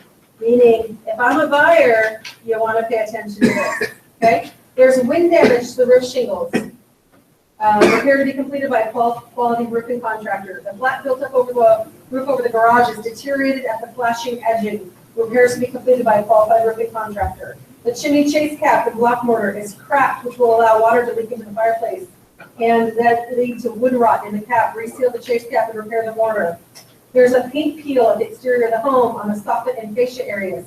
Can I tell you, paint peeling on an FHA and a VA loan? The FHA cares more about paint peeling than they do anything else in life. Right. I don't know. Paint peeling is a big, their special thing. So that's a, Yeah, I remember that. Yep. FHA, you said? Yep, FHA and VA, paint peeling paint. Seal the siding at the electrical meter on the exterior of the home from any moisture intrusion. Soils at the foundation have been removed due to pet activity. Okay? They have dogs that were doing what? Digging. Restore soils, ensuring a positive grade is restored to direct water away from the foundation. Multiple handrails at the stairs. Look at all this decking, guys. Look at all that decking that needs handrails. They're not graspable. Install graspable handrails. Most of the lumber used at the rear decking is unfinished lumber. seal all exterior lumber from weather exposure. What are you supposed to use in exteriors? If you're gonna build a deck, what are you supposed to use, you guys? Weatherproof lumber, weatherproof lumber, correct? Yeah, okay, that's what you're supposed to use on exteriors. The upper deck is not flashed and sealed to the house. Install flashing and all penetrations to prevent moisture intrusion. The lower deck has non-treated lumber within 18 inches of the ground. A qualified contractor should repair and ensure that no rot exists on the lower deck lumber. The handrail at the garage stairs does not have returns to the wall. Install returns. You guys all know what a return is? That's when you have a handrail, but it's like a round handrail that doesn't have a return that takes it to the wall. Okay, and then what the return is a big deal because it catches on people's clothing. Okay, or purses, or jeans, or other things. Okay, the garage stair handrail does not meet the minimum height requirement of 34 inches. Repair or replace. The garage floor has significant cracking and settling issues. A structural engineer should review this part of the structure. A qualified contractor should complete any needed repairs, and repairs to be signed off by an engineer. The garage ledger board is not lag bolted to the structure. Repaired by a qualified contractor. The kitchen floor in Unit 1 is water damage from leaks at the sink and refrigerator. Pull the flooring, dry out, and ensure no mold or rot exists, and restore back to original. The toilet and bathroom is loose to the floor. Remove the toilet and reset with new toilet wax ring to prevent possible leaks. Remove and replace any water damage materials encountered during the repair. Unit 1, the sound coming from the bathroom fan during operation indicates the fan bearings are going out and the motor is going bad. Repair or replace the fan as needed to ensure proper operation. The right front burner on the electric range does not function. Repair or replace as needed to ensure proper operation. Unit 2, a qualified contractor should repair the downdraft and ensure the safe operation. Do you guys know what a downdraft is? No. That's the exhaust from the stove. Downdraft, okay? Qualified contractor should open up the water damaged kitchen ceiling caused from the upper level to ensure no mold exists. Unit 2, the floor in the bathroom is not sealed to the tub. Caulk the floor to tub to aid in any preventing moisture intrusion. The caulk is separating in the bathroom and the tile surround the tub area. Remove the caulk and recaulk. The soffit vents are blocked off with insulation. Clear the blocked areas to ensure adequate ventilation of the attic is achieved. Recommended repairs. The gas range does not have an anti-tip bracket. What do I tell you about those? Even though a visual inspection of the fireplace was completed at the inspection, it's recommended that the fireplace be inspected and serviced by a quality contractor. Even though a visual inspection of the wood stove was completed, it's recommended that the wood stove be inspected and serviced. The rain gutter drain at the foundation. Install what they call gutter extensions. What's that, you guys? Just the tubing. That's just the tube that comes off the bottom of the gutter to move water away from the foundation. And down stuff. Yep. But they call it a gutter extension, just so you know. Yeah, I love that. Rain gutters are full of debris. What does that mean? They need to be clean. That means that they're not functioning. If they're full of crap, that means that they're not actually doing their job. Okay? There are tree limbs in contact with the roof and house. Can I tell you? Tree limbs in contact with roof and house right now. What do you know? Everybody. You have to remove the tree limbs from contact, because what happens to the roof, guys? It gets damaged and then rotted from the leaves. Okay? It's all that sap that goes on the roof that attracts all of the pollen and everything in the air that starts growing, all that stuff on your roof. Okay? Moss was observed on the roof. Clean the moss from the roof to prolong the life of the shingles. Oh, and this is a cedar shingled roof. Does anybody know what that means? Cedar shingles are expected to last an entire lifetime of a home. However, if they're not properly maintained, they'll rot. And it's extremely expensive to have a cedar roof replaced. Okay? Recommend adding a ridge vent to achieve better exhaust for hot air. And the gas meter vents near a window opening on the home. Recommend contacting NSTAR for further review of the property. Now, general information, recommended page, report text, property general. Again, now I'm kind of running through the report and I'm looking at all the stuff that they're telling me. Okay? Because they're showing me smoke seal, they're showing me that the first entry step exceeds. They're showing me where there's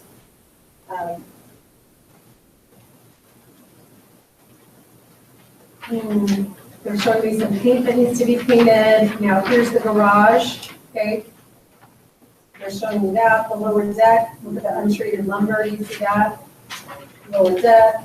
I'm going over here on the roof structure.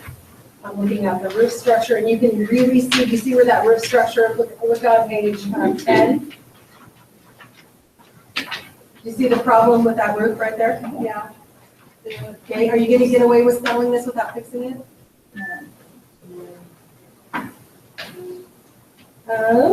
And then you see how the tree is in contact with the roof line, that it's gotta be taken down. They showed you where the, okay, so literally guys, on the picture on page 11 of 21, the dogs here had dug down almost a foot. Where are you now? I'm on page, look on page 11 of 21. Okay, I see that. See where the dogs, they had literally dug down because the yard used to be, do you see where the yard comes up on this black board over here? They went all the way across, so they dug down in a particular corner. Now, who could fix that? Garden person? The tenant whose dog did the damage. Oh, yeah, but did they hire someone to? Yeah, okay. So they're showing us bathrooms, the bath fan is at the end of its useful life. They're showing me where the gas meter is underneath the window, and Star can come out and do that. They're showing me, they're telling me all about the electrical service, they didn't show me the electrical service. They said the exterior light is not GFCI protected, that's a problem. They showed me, here. Multiple handrails, they're showing me the handrails that are missing. Do you see, that's a lot of handrail, you guys. And then, let's see, kitchen, the floor rot, fireplace, wood stove. They're showing you up on here the masonry on the fireplace on the top. You see that it's missing? So this is missing this piece over here that covers this place right there. Okay? All right. How much did it cost? What are you asking for? You're the selling licensee. What does your buyer say when they see this? No, You are exactly right. I don't want a long house. You don't want this house? No, the buyer still wanted this house. Okay, The buyer was not walking away. The buyer was happy. Why would a VA buyer not be worried at all about this home inspection report? You guys, come on. Why is a VA buyer not worried? Because they're pretty much they ensure covered. that the house is going to be. Yeah, because you're a veterans buyer specialist. What do you know? First of all, you know one thing. Mr. Seller, you don't want to do these repairs, but guess what? You want to sell it, you're on the hook. Now, this report is gonna follow the property. Just think about it. Just think about this, okay? Let's say this buyer sees this report, freaks out, and walks away. Now this is disclosure. Now what? Now any buyer that's gonna look at this property has this work list to go off of. So my deal, the DFT, like that's why, the seller's agent was the buyer's agent was clicking her heels together. Yeah. After she got my Yes. seller to Yes. agree while I was gone. Yes. So how would the VA get this report and know whether these things were there or not? Okay. Well, let's just go over theory and let's go over practice. Okay. Theory is that when I have a property that gets a home inspection and the home inspection is this detailed, okay, any buyer is going to ask for work to be done on this property. Let's land the plane. Okay. When they have this extensive of a work project, does this affect the value? Yes. Yes, of course it does. Because was there anything that wasn't called out, basically? We're doing work on the exterior of the property. We're doing work on the interior of the property. We're doing work at the foundation level. We've got all that deck. Now, let's start thinking, is there how much work is here? A lot, but let's give a dollar figure. 100 more? No. 50? 10,000. 50. No, not 50.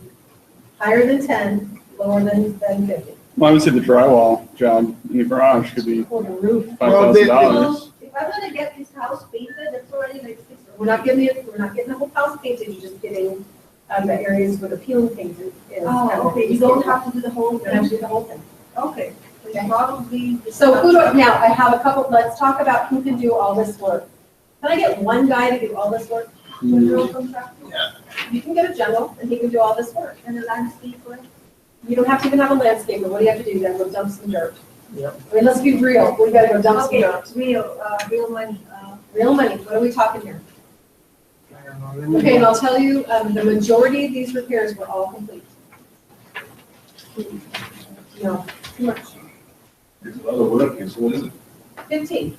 Yeah, It cost $15,000 to get all this work done.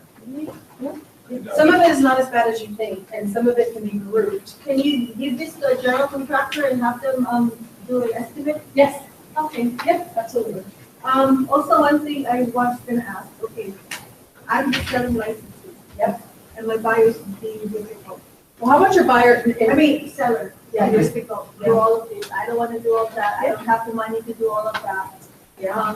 So what I'm gonna do, can I market this property that we only accept conventional? Which I Yes. think I can, Yes, you can. and ask it. Like, I don't know that you're gonna get this this house sold as is.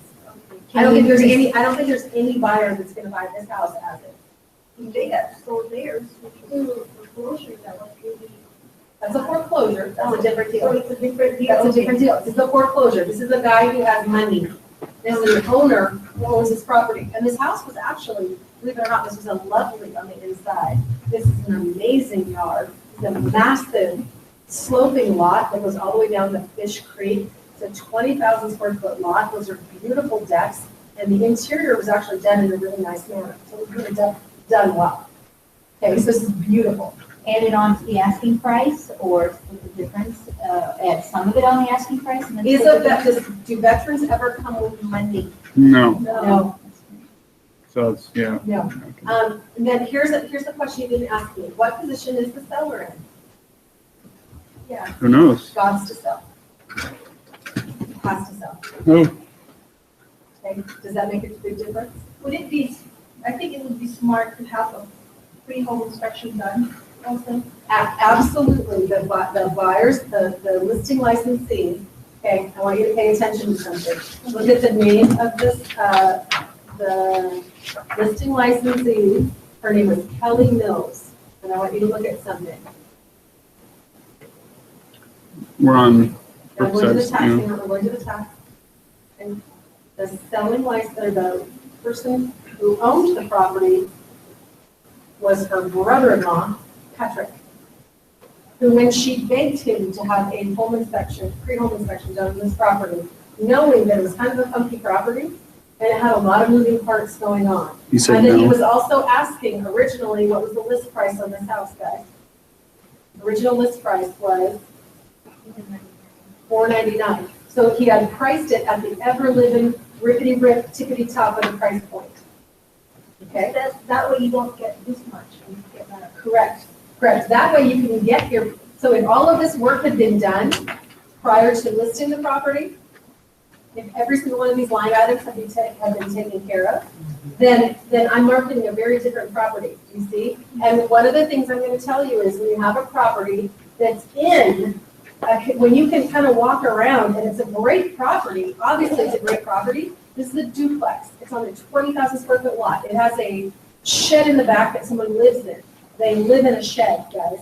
It's a 2-story massive up and down shed. It's like a 500 square foot exterior, second Artist lot. artist lot, really, yeah, auxiliary dwelling unit, if you will, right? Oh, yeah. So it's almost basically a triplex, okay? It's on a beautiful lot, it's in a great area of town, it gets a really high value for rent, very, very, very desirable, okay? So all of those things are great pulls, but then when you just kind of start walking around, you notice the property has some, it was built in what year, if you remember? 62, I think, but close, yeah, 62. Property was built in 62. So what am I telling you right now in 2014?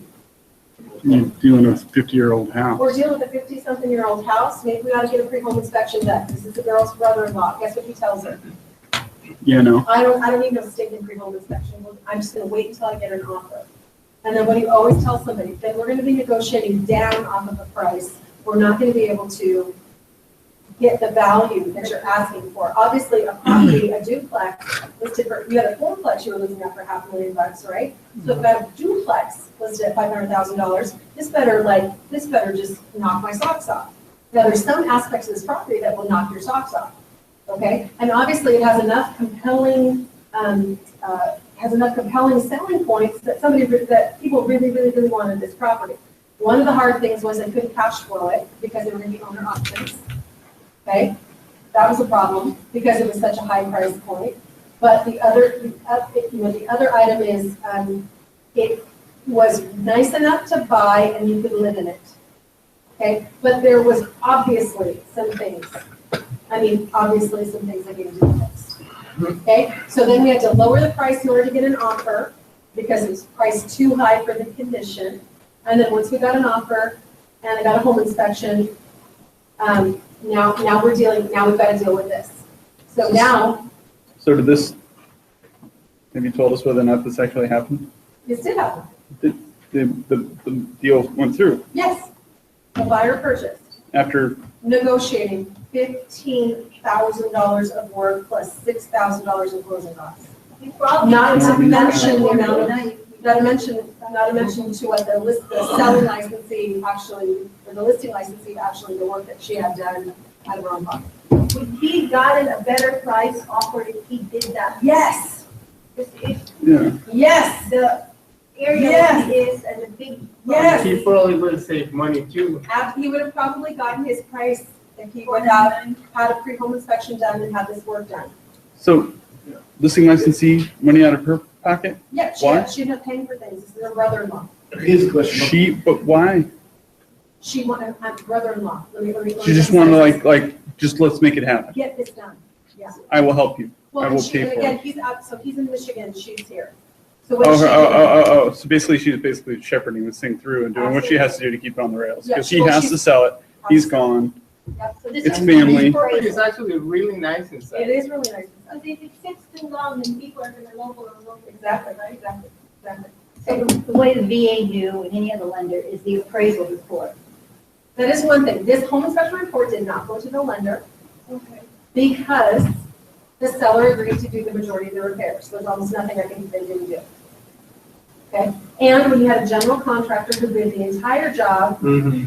and they were paid out of closing because they had this entire scope of work. And if you think about it, if I go through here, there's roof, that's a big deal. There's the sheet rocking up the garage. But other than that, you guys, there's a lot of penny ante stuff. Yeah. There's 4 line items that's just on Maintenance. smoke detectors and carbon monoxide detectors. There's a group of electrical repairs. There's a group of plumbing repairs. There's a group of a little bit of painting. I'm going to go add some dirt. I'm going to add some handrails. I need you to understand, if you really kind of price this out, that it looks like, oh my God! But at the end of the day, it was $15,000 worth of work. At the end of the day, it's not as much work as you think. Now, I'm sorry, pardon me, I'm going to say one thing. They agreed to accept the garage floor. That would have been the DFT point. They agreed to accept the garage floor. Again, why? Because they don't want to lose that house. They didn't want to lose it, and because the seller was willing to do all the repairs minus the garage floor. Because why? Again, why? Why about the garage floor? Because it's a big ticket item. Because we live in Alaska, boys and girls, so there's going to be problems with your garage floor. And we're not, and when they finally went back and said, this is a deal killer, we're not messing with the garage floor. So now do you understand what, okay, but if you actually were to kind of come above here and kind of look at these repairs, okay? Smoke seal on a door, outlets, fix a garage disposal, self-closing door hinges, replace some glass, a bathroom fan installed, add a little bit of a hearth, do some electrical work. So finish the garage, sheet rock the garage, do the roof, do a little bit of roof maintenance, not a lot, but some roof maintenance. Fix some rise and run, paint some Varathane on some wood. Fix a couple shingles, fix the flashing on the roof, do the chimney chase cap, peel and paint, soils, handrails. Does the shed include in the? No, there's nothing about the shed at all. It was included in the sale, but there's nothing that they asked to be done. The kitchen, the flooring was done because of that was done on a little bit separate because there was a leak. The homeowner's insurance covered the floor. Does that make sense? Okay, so there was a little bit of coverage there. But if you got, I know this looks, see, that's what this, it's deceptive. This looks like just a cavalcade of repairs, but it really wasn't that much. $15,000 got all of this work done. But one guy got the bid, several bids were gotten, one guy got the bid. I think he hired a roofing, he subbed out a roofer to go up and take care of the roof. But other than that, 15 grand did the roof work. Yeah, that's pretty We got caulk. low. Yeah, but you guys, you got caulk. You gotta go replace that front burner you can go get one of those at Lowe's. Do you see what I'm saying? I mean, it looks like a cavalcade of repairs, but it's not that much. You didn't paint the entire house, right? What's that? Didn't paint. They probably just They painted they the painted decks. they only painted where there was peeling paint. Okay? Just So the mainly- house sold $449,900, right? They paid $6,000 in closing costs. They didn't pay all things, so the buyer paid some of their own closing costs, and we closed, and we sold it also with a home warranty at $449,000. Okay? So does that give you, and this was a veteran buyer. Now, one of the things I want you to start paying attention to is what houses fit veteran buyers and what properties don't. Would this, if I had, now, do you know why that they accepted the offer from the veteran buyer? Why'd they go ahead and accept an offer from a PE buyer? Hadn't had any, and because the owner was a veteran, and he was saying that he had done all of this, he had done some beautiful work in the home. I mean, he had done some beautiful work, and he's like, everything will be great. There won't be any repairs. So one of the questions I had was that, Wetlands, What's that? wetlands, that's it. If the owner of the property was a veteran, when he purchased. So he was just saying, well, I got a loan, so of course another veteran's gonna be able to accept a loan down here. They're not gonna require anything. You don't know anything. You're just my sister-in-law. You don't know anything. What am I telling you? We know a lot. He ended up, Just one more question. Yeah. This property was kind of overpriced, I mean. I don't think so. I actually think that if he'd have done the pre-home inspection and he had had all of the work completed, I think somebody would have purchased this property at that price point. There was no lack of activity. Yeah, but let's say the neighborhood is a $400,000 neighborhood, and this is stepping out to $499. This is a unique individual price here, because it's 100 grand over. It's not 100 grand over, and if you go back and you guys, again, let's look at the tax. We weren't out of line on the tax at all. We were not out of line. in that part of town, it's Yeah. like stuff sells for, Yeah, that's a really nice part of it. For 2014, if you added a 20%, with a duplex, again, you got 2 units, you got an income-bearing unit. That was not out of the range of possibility. It was 449. Is what it sold for. No, that's the tax value. Actually, I'm sorry, the tax value is 442. That's today. When it sold, the tax value was 408 When it's sold? when it sold, Okay. because that's what we were basing the price on. Okay. So at 408, that's still 440, whatever it's sold 450. for.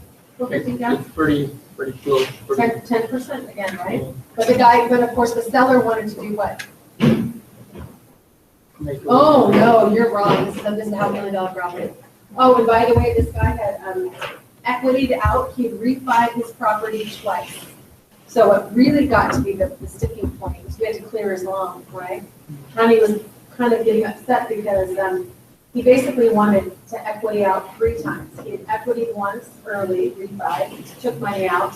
Then he equityed out huge. He divested the property of all of its equity. But we still had enough room to clear everything. But at $499, he would have made about $50,000. At $449, he cleared. Okay. I think probably if he would have done all of these before, prior I think we would between $449 and $499. I think we would have sold the property. I think he would have at least made what it sold for. Okay. All right. So if I was going to write this, so now here's what you're going to owe me tomorrow. All right. I've got one more home inspection report that's going to blow your mind. And I need you to write me 3 repair amendments. How are you going to write these up? For this one right here? For all 3 of these reports. Oh. How are you going to write a repair amendment?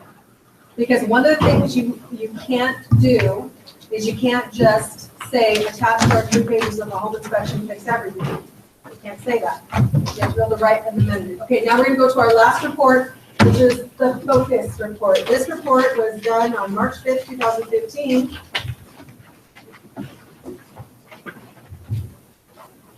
And these are 3 different companies that do this? 3 different companies. This is what I want you to see what you like about different reports. You notice that they're all put together a little bit differently, right? You see that? Can I ask you which of these, out of the 3 of these reports, which one you wouldn't hire again? I don't mind any of these home inspectors. I have no issue with any of these home inspectors. No. No, I can tell that. And by the way, when I'm working with buyers, there's certain reports I like the way they're put together better than others. They're easier to read. The one thing I don't care about Discovery is he puts things in his report back under the pictures that he doesn't bring forward to the front of the report. I find that incredibly frustrating because I'm then going back and searching. I don't love that. I really like the home teams reports, and Focus is not a company that I have ever worked with. It's easier to read. Yeah, it's one of the things about how someone puts items together makes a big difference to me. Okay, but even when you're receiving and when you've got a listing and you receive a 3-page home inspection report, part of your heart seizes in your chest when you see this. You're like, oh, God. Oh my God. And depending on your buyer is scared, or depending on how you're leading the way, your attitude makes a big difference. If I've got a 3-page home inspection report on a house that was built in 1962, am I shocked that there's a lot of repairs? No, you're making an offer on an old house. And am I shocked if there's 3 pages of repairs? Kind of no, because there's not just one unit, it's not just one house, it's 2 houses, right? So that some of that stuff starts to make sense, right? The older a property is, the more likely there's going to be items that are going to come up on the home inspection report. That makes sense to everybody? And everything can be negotiated. Everything. Are there any situations where life and safety and fire safety issues prevent a conventional loan from going forward? The theory is if you're willing, if you're financially well capable, or if you have enough money and you're willing to buy something, we're going to let you buy anything because the idea is when you put money into a property, that money is exposed to that risk.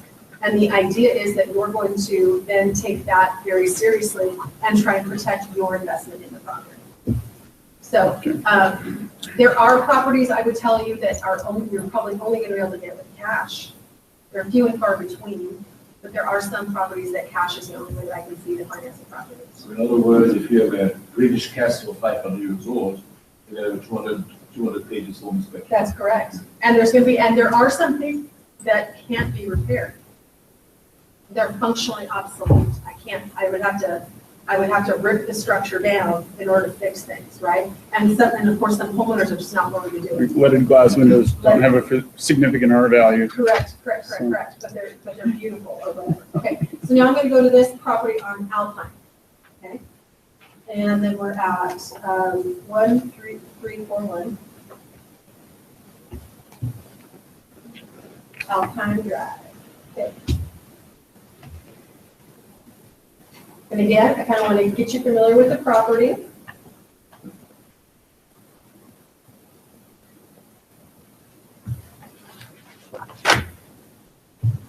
Okay, in-house transaction. So what do you see when you first look at the exterior right now? Well, trustee. Looks unfinished, yeah. Okay, built in 1974, listed at 369, 3 bedrooms, 2-car garage, 2186 square feet, 3 bathrooms. Huffman, Golden View, South Anchorage. It's on almost a full acre lot, 520 square foot garage. Diamond in the rough is how they marketed this property. Grounds need TLC. Oh, buddy. Some updating inside, home secluded, corner lot, beautiful large windows, some new 9-foot ceilings, and more potential for pass-through garage, whirlpool tub and master bath, walk-in closets in some bedrooms, extra closets in master bedroom, and double vanity. Home warranty. Confidential home on Sunny Valley Community Well, 22 homes on 2 wells, 400 per year cable to Sunny Valley Heights HOA water assessment, plus 401 per year for water district system special assessment. And then let's see, was there any, so let's look at the history for a sec. Closed in 1999 for 160, sold in 2014 for 369.9. And let's get the tax information. So in 2014, the property value was $339,700, and then in 2015 it went up to $366,800. Okay. Okay, that's where I get lost. Where is that information? On the tax sheet, go keep going down to where it says Okay, sales. okay, so you're reading down where Yep. where all those things. Yep. So when I'm looking at something, I always go and check what was the tax value and then what did they sell it at. So this property was marketed above tax value. Okay, now let's look at the photos. So if I say that it's a diamond in the rough and yard needs TLC, does that mean that please overlook this part Yeah, kind of. and we're not doing anything to make it look nice for you? Pretty much, okay, you didn't say that. So let's look at this property, right? So kitchen, what do you think about the kitchen? It looks fairly nice here.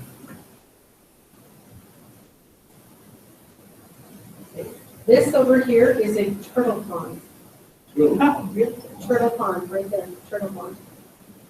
That's what everybody wants. Okay. But I mean, in some cases, some of the house is not bad. Now look outside. Yeah, the outside is rough. The Jake inside is Clampett okay. territory. Inside nice, outside right. Inside, okay. Outside, there was probably 15 abandoned vehicles. There was probably 20 hot tubs. There was a Connex full of building materials. It took 6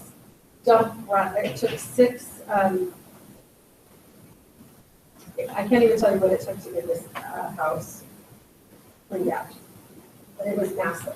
But some of the house is not too terrible, okay? So do you see can you see some value? It's interesting. It's like the inside of the house does not reflect the outside Correct, and the character of the outside house at all. is a disaster. And then the guy is up, okay, now one of the things I want you to see here, this garage right here, oh, sorry, I don't think it's on that. It looks crooked. Yeah, it is, and it's unfinished. And then the one thing you'll see in the photos over here is the exterior. There's some other stuff that you're gonna check out. Okay. So, FHA buyer. No. No. FHA buyer made an offer on this house.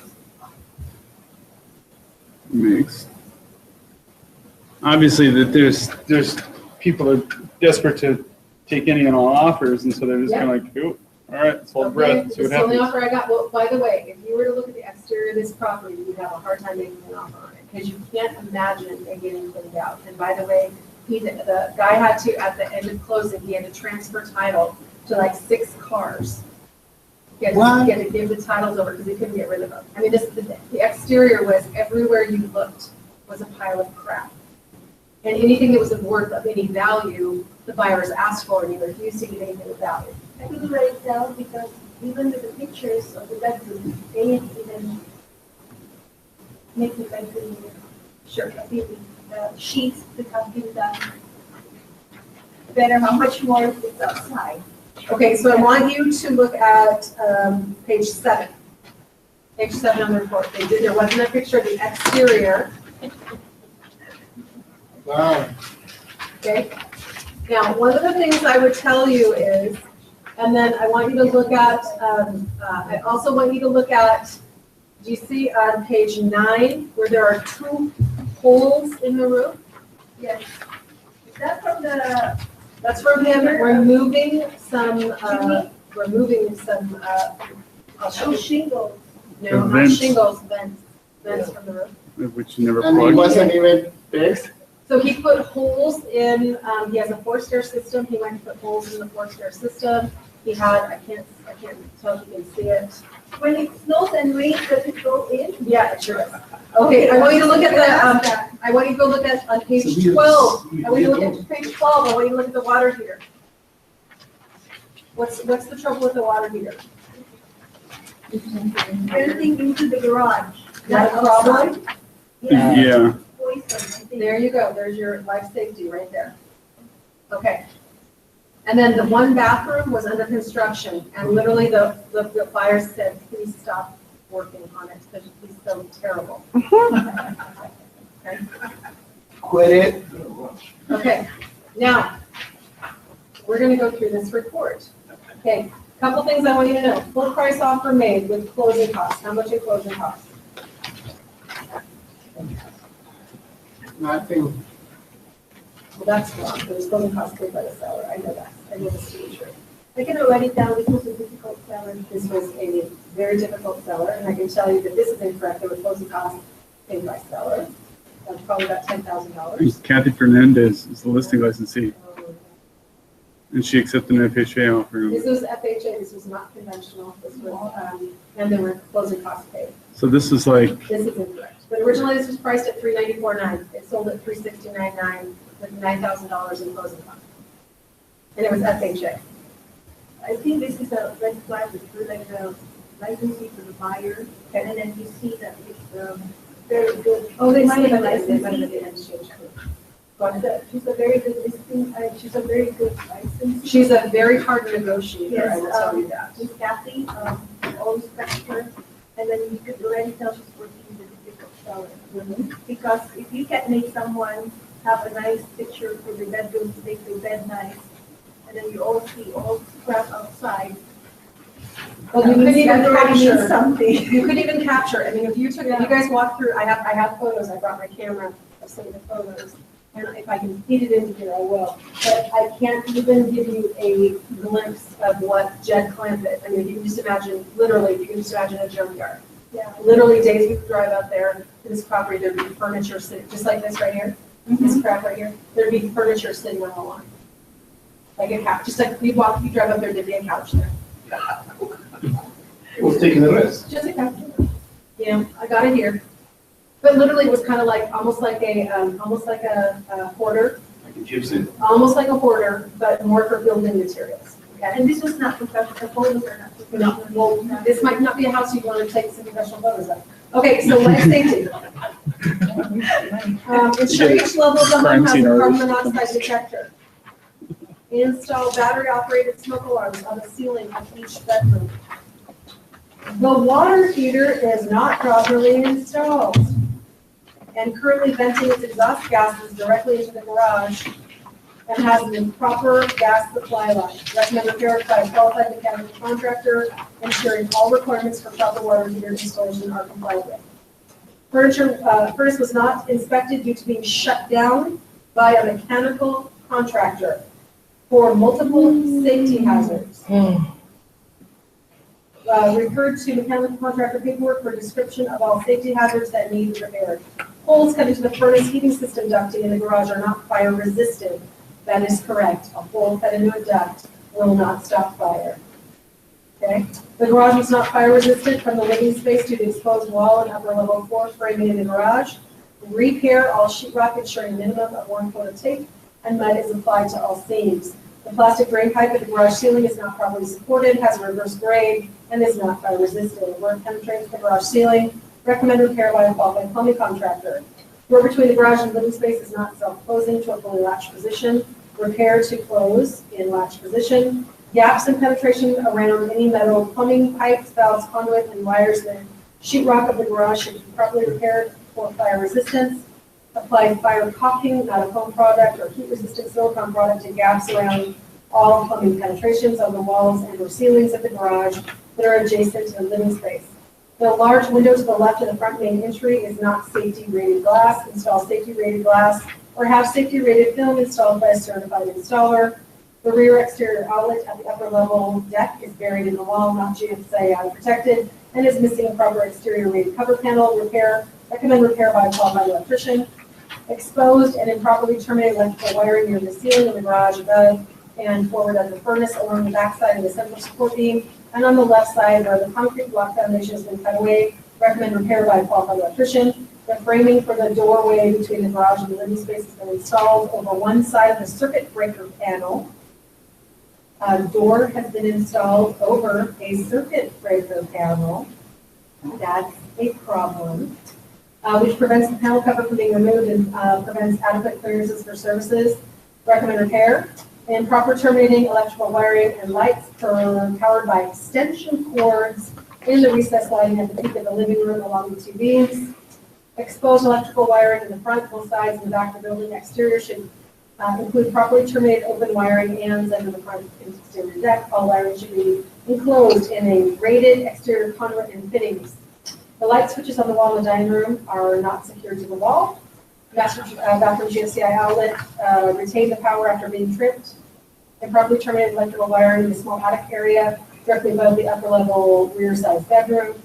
Exposed electrical wiring in the main living room, ceiling fan junction box. Gas meter vent at the front exterior of the building is within 3 feet of an open window. The front and rear exterior deck handrails and stairway rails have excessive baluster separation. Do you know what that means? Yeah. A child can fall through. A child can fall through. And the deck is missing boards. Repair handrails and decks. The wood stove on the lower level entry family room does not have adequate clearances from combustibles. It has been improperly installed with substandard and not permitted materials.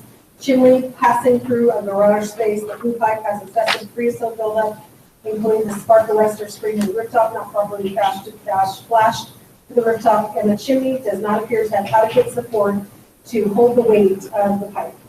Okay? Significant repairs. The roof has numerous shingles broken and missing holes through the eaves from removed flue pipes and one section of unused flue pipe penetrating the roof, which can allow rainwater to enter the building. The front exterior entry stairs are currently resting on the soils at their base, and evidence of wood rot is observed. The stair stringers do not have proper metal brackets securing them to the deck ledger. Remove and replace rotted stair stringers and install proper metal stair stringer brackets to secure stringers to deck. Numerous areas around the perimeter of the exterior of the building are unfinished or in need of repair. Window and door trim is missing. Holes through the siding. The rear exterior lower level added to Antarctic entry is not constructed in a manner consistent with normal building practices. Inadequate drainage around the structure, improperly constructed roof and exterior walls, and no permanent foundation system observed. Recommend repair by a qualified structural contractor. The exterior plywood skirting on the right side of the front of the building is in contact with the soils and is not plywood that is rated for ground contact. To include plywood that has the rubber membrane installed over it, remove and replace. Lower level bathroom exhaust fan exterior termination vent is missing the black hole preventer. Clothes dryer exterior termination vent under the front deck has screening installed, which is not permitted. Exterior exhaust flue pipe penetration, penetrating the building and exposed to the left side of the front deck does not have clearances from combustibles and is not protected with the ANA and is insulated chase. Front level, it's a kind of, I'll have to show you. I can't tell you. Show you.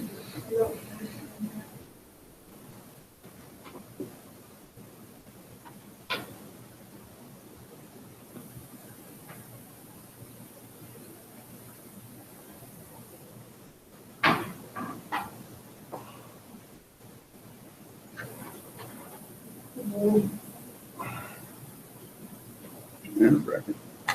Pictures. Bracket. It's a Dune pigeon used by a contractor. Everybody, I'd like to introduce you to somebody very special. This is a broker at Pacific Rim Properties, and this is my mom, Barbara Block. That's funny. Hello. Not too shabby. Oh, I'll take my own form. Okay. Hello. Nice to meet you. Thanks, Mom. You're welcome. She'd be so lucky to have a mom.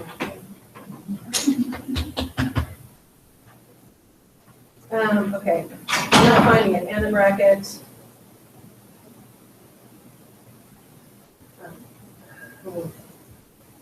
To Anna Construction.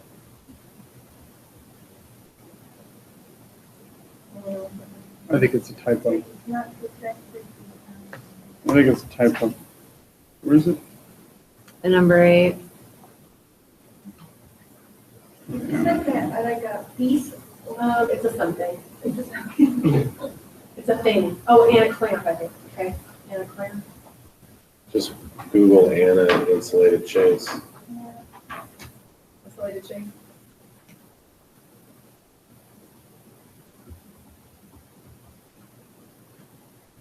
Mom, can she 20 years? Easy. And a pipe. Or I think it's a typo. It's a type of cliche. maybe it's not gold. It is. How to use it is. I just don't find it. What about using my name? Oh, isolation. Isolation. Try that. I'll put a big circle in that.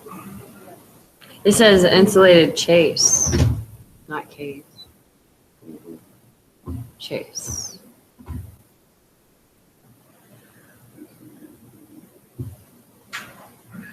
About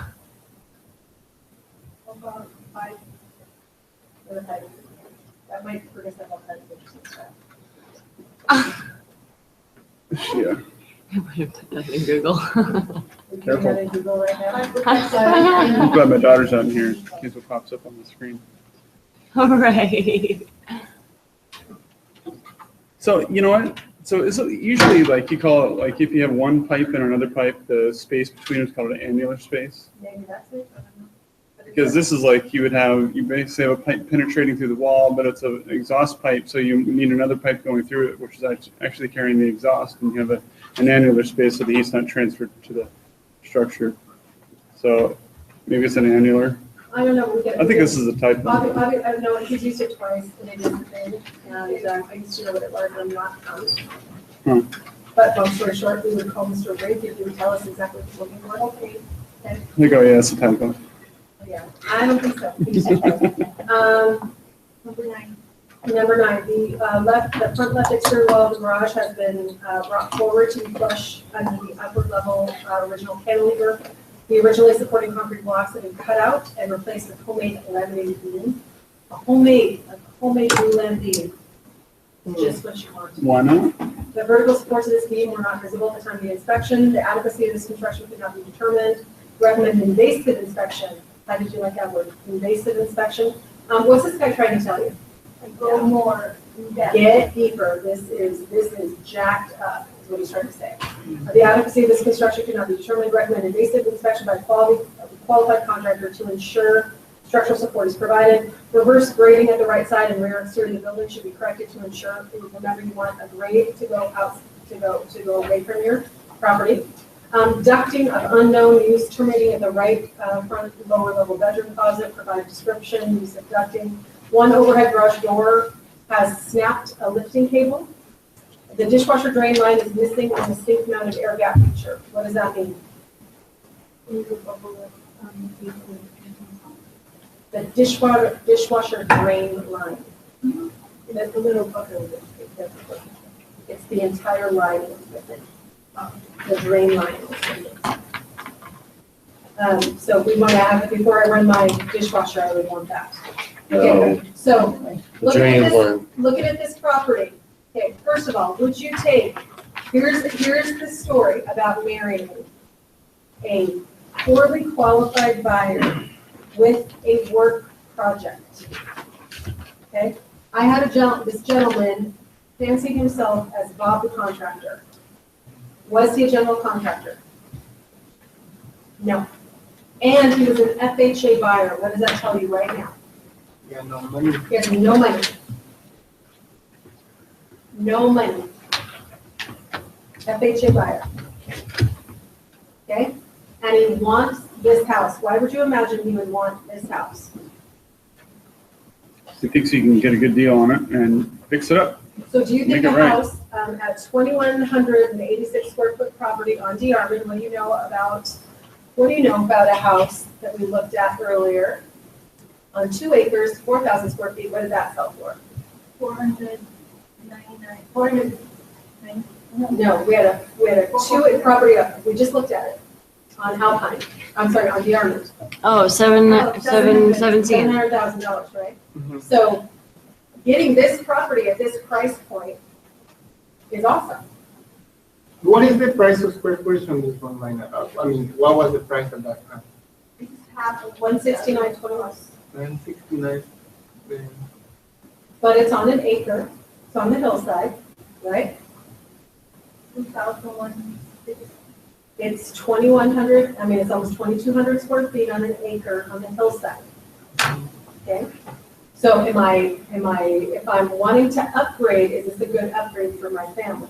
It will sell more if we up. If you updated the property and you finished it, you cleaned up the yard, would this house have sold for more? Yeah. Yes. Yes. Yes, it would have. Let's look at the history, guys. And if you've done a CMA on the property, similarly situated properties were selling for $500,000. It could pass for 5 or 6 if you fix it up. So when she originally took the listing, she took it at $394.9. So the buyer may be broke, but he's smart. The buyer's broke, but he's smart. Okay? And he had no money, but he wanted this house and he wanted it back. But he knows it will.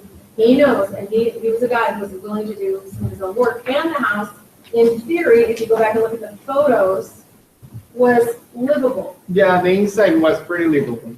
right? I mean, yes, the exterior is, but look, is this interior livable? I mean, is this an ugly house? No. I mean, look at this, you guys. How do you get FHA? How am I getting FHA financing? Can I tell you something? So look at this kitchen. That's a beautiful kitchen. Look at the wood floors. Lots of light. Lots of light, nice windows. And it looks like the I windows are think new. really will make a difference once he gets all those clutter and those stuff outside and just fix it himself. It will make 100,000 more. Okay, and look at it. This is in pretty nice shape, guys. I mean, get rid of all this crappy crap. And that's a whole different house. You know what I'm saying? Yeah.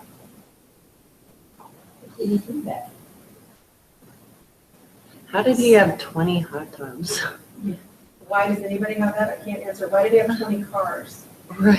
Why would he refuse to give that? I mean, what was really interesting is the buyer asked for the nice building stuff in the yard. Oh no, God forbid, he wasn't selling that. But he would, do you see these fence panels? This is really interesting. The buyer wanted these fence panels. I can show you. Oh, I think I can only show you through here. These fence panels right here. But this fence was not installed. The buyer wanted these fence panels. Okay. Oh God, no, I'm not selling those to you. Oh, he didn't sell it. fence panels to the, So he took it off? But he did the cars? No, he couldn't get that, by the end of this transaction, this guy was supposed to have his entire yard cleared out. Okay, did he have the yard cleared out? No. He left it, he tried to sell the Connex to the buyers said, I don't want it. He ended up getting the Connex. Because he couldn't get the Connex. He ended up handing over titles to like 8 cars, he couldn't find titles to additional cars, et cetera, et cetera. It was really, really interesting. I'm interested in what he did to the garage, since he took off the concrete foundation. I can't. So maybe this wasn't too bad of a buy, because after he sold all the cars, he had some money to start fixing it. I mean, interestingly enough, I mean, the buyers were lunatics. They wanted this house. They had a vision for this house. They saw the upside potential. Oh, and let me put it to you in very big perspective. This is a family that lived in New Naka Valley. They really wanted to be in this property. Hang on, let me help you. Now, I'm interested more what they did to the property. I haven't seen it since. Yeah. FHA loan. How they got an FHA loan, how would that have happened? No, there was no repairs done on this property. Because of And the can I price, tell you something else? because of the price, you need it. Is that, No, no, because the buyer requested repairs, but when they do, people didn't have any money. Okay, obviously, like, you need to know something right now. If the buyer had had money, what do you think we would have gotten? What do you The mean? conventional. The buyer had had money, he would have done conventional, but it was a mom and a dad, and they had a baby, an infant that was born during the period of time that they sold, and they had a 3-year-old child, and they lived in New Naka Valley, where's that?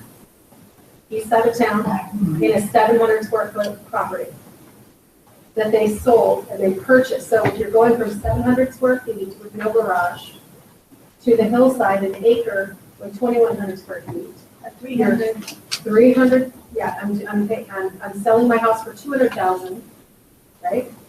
I'm selling my 700 square foot house for 200 and something thousand, and I'm buying 300,000. And they wanted this house so bad. And can I tell you something really interesting? They had an FHA appraisal. What did the FHA appraisal call? For repairs. Huh? Nothing. What? Nothing. What? There was enough value in the property. They didn't ask a thing to do that. so when this one was appraised, was it higher? No, it came in at value. Okay, Value. It came in at value with no repairs. And I'm telling you right now, I would tell you that this appraiser is criminal. Yeah. Okay? In my worldview, this appraiser is criminal because I spy with my naked eye, like 16, I mean, obviously, look, you guys, I think they must have been friends or something. they're not friends. But if you would have called, I mean, an FHA appraiser would have called this to be done, they would have seen the holes in the roof, they would have called that to be done. The furnace was tagged and was not working, they would have called that to be done. Hot water heater was what was whomped. Because I thought Yeah. that if this kind of type of loans are very strict, how did this one get passed? Because there was so much equity possibility that if somebody walked in here and fixed, because it was in good enough shape, isn't this interesting? Yes, It if you was take in all good the enough crap shape, out, and if you fix it, this is a huge win for both the buyer and for FHA, right? And there was enough nice in the house, I mean, look, that's what I'm trying to show you. There's enough nice in here. But Still in this house. I can't answer, but I say yes, they are. So and they- is that a common thing? No, this is what I'm trying to tell you, this is not a common thing. it's a diamond in the rough. And literally, I cannot believe this appraiser turned in an appraisal with no repairs. We were ready for this to blow apart every single time. But the point was, there was so much value in the land, and there was so much value in the house. Because if you really look at it, you guys, look at it. They had the same vision. So you could get around FHA requirements given value exists should they default on money. Because the house was in good enough shape, that if they had to take it back, they could sell it Like I said, it would be a totally different house. If one- What was the land worth at that time? It doesn't, I mean, land is, I mean, what's an acre worth on the hillside? It depends. $200,000. Yeah. If you have a parking lot, $200,000. So just the land, and not what the tax value is, but what's a lot, you have to go buy a lot on the hillside. Okay, so this property was sold FHA, they paid closing costs, not one repair was made. Who paid the closing costs? They paid their own The or? seller paid closing costs. But it looks nice inside, easy. Not too shabby, but I mean, can you imagine driving up there, could you imagine seeing the vision? I could not see the vision. No. Could not see the vision. So what I'm telling you is this is a golden unicorn. I would tell you right now that during the entire transaction, it was nothing but a fight. The seller had no money, had been under contract for a really long time, wasn't making any affirmative action to move forward, had to get, okay, and now we have to go get it COSTA, right? Because it's well and septic. Guess what? Oh, of course not, but guess what happened at the end? There was a problem with the well and septic, so we did have to fix that in order to get the COSTA. That had to be paid out of closing, and he could not, as per the terms of the contract, he did not meet the terms of the contract. So he did not clean up the yard and get everything out of there. But they decided to close it anyway. Why? Because they really want it. They wanted it that badly. Now, I would have told you, I told the girl who was helping the buyers purchase this, any sane person at that home inspection report would have done what? Quick. They would have stopped. They would have stopped. There's too much wrong with this house, and the seller was unwilling and unable to fix anything. Too much wrong. Okay, but here's the question, the FHA loan originator and the company sees that the They same they perspective. did not see the home inspection report. They did not see the home inspection They report? did not, not every home inspection report goes to the banker. Guys, you make a decision whether a home inspection report goes to the lender or not. There's strategic reasons a home inspection report would go to a lender. There's strategic reasons it wouldn't. These people wanted this house. They did not want the home inspection report to go to the lender, who would then require all of these things to be done, which would then mean what? That they wouldn't have got the would not house. Buy the house. Maybe this appraiser didn't even go to the property and he just punched it on his computer. So like to get a case of whiskey in on his porch one morning. It's up to the realistic license. So, She quick screws. uses Yeah. essentially Give it to the drive-by. sending the. Oh, that was, no, the house is over here. The Oh. report to the lender. It's up to us. It's a strategy. There's a strategy. This is a case where I am telling you, this home, really should have only been sold for cash. In reality, this home only should have been sold for cash. So it's a miracle, my friend This FHA. is a absolute unicorn. Would there be a case where the lender would really like give me the home inspection report? No. Okay, so it's up to you. And there are reasons And to it's have not it go illegal? forward, and there are reasons to keep it down. But here's what I don't understand. Why in the lender's perspective, why it's a good idea to not having the home inspector? Here's the bottom line, you guys. All the If time. a lender could easily, every lender in America could require to see a home inspection report. But why do they not? They do not do that. But why not? That's, I'm not a lender, I cannot tell Yeah, you. but what is the person? No, of course not, because they want commerce to go forward. Yeah, This is a situation where this buyer fully intended to take this property and fix it up. Fully intended. And probably actually was one of those things where you're marrying, remember I said, marry a buyer who doesn't have money but has skills with the property. But this is that case where you were marrying a buyer who knew what he was getting into, had the skills and ability to fix it, and was willing to take on the challenge because he saw the upside game. Okay? But miracle. I honestly believe that I cannot believe this came in with no requirements for repairs from a appraiser. There's like 6 things you could spy with your naked eye that an appraiser should have said. They should have said the furnace had to be untagged. and connected. They should have said the holes in the roof had to be fixed. They should have said the bathroom. There's should have something been fishy finished. going on with Yeah, this the appraisal. appraisal report. Yeah. No, not one thing. It's like, No, that's, but it isn't has that to be- fraud? It has to be Yeah. something fishy with the Or- appraisal. No, but here's what I can tell you. I can tell you that there was enough value That's the, in, listen, at the Thanks, condition it was in. It had that much value. Yeah, because if the appraisal looked through pictures only and like estimated that No, the the appraisal Oh. out to the property, you guys. I I'm mean- telling you, a house this big of a house on this lot on the hillside is a $500 million house. So that is Value trumps. So there was enough value there. That's the bottom line. There was enough value is what I'm trying to say.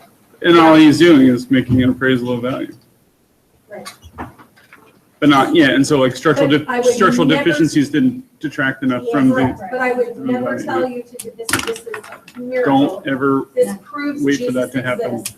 And do not count on this ever happening again. But I'm here to tell you that a house in this bad of shape, receiving no repairs, can be financed. unbelievable. Unbelievable. Really, unbelievable. You know, I'm especially when I'm feeling pretty ticked off about the downtown deal. If you didn't tell me this today, I said it. Because that was it's a just- fairy tale. Yeah. Right? No, I'm absolutely, I can prove It's it. a true story, right? It's an absolute true story, I promise. No, I wouldn't lie to you. Okay, now, your job is to write 3 repair amendments. And I want to go over them tomorrow, on Wednesday in class. On each of these different reports. How do you structure a repair amendment? What do you ask for? Okay, you know what each of these different financing requirements are. Okay. How are you going to structure a repair amendment to get through? You do not attach the 3 pages and just say repair everything. That's not going to happen, okay? You have to be, what I would highly suggest you do is you structure repair requirements with like-kind things together. You also remember what you have already asked for in your original offer. So I want to take you, so for example, I do not have to, although I see people doing it and it's fine. In my additional terms and conditions, okay, I'm sorry, on my second page of my purchase and sale agreement, you guys see where we say that the seller will have smoke detectors and CO detectors put in the house?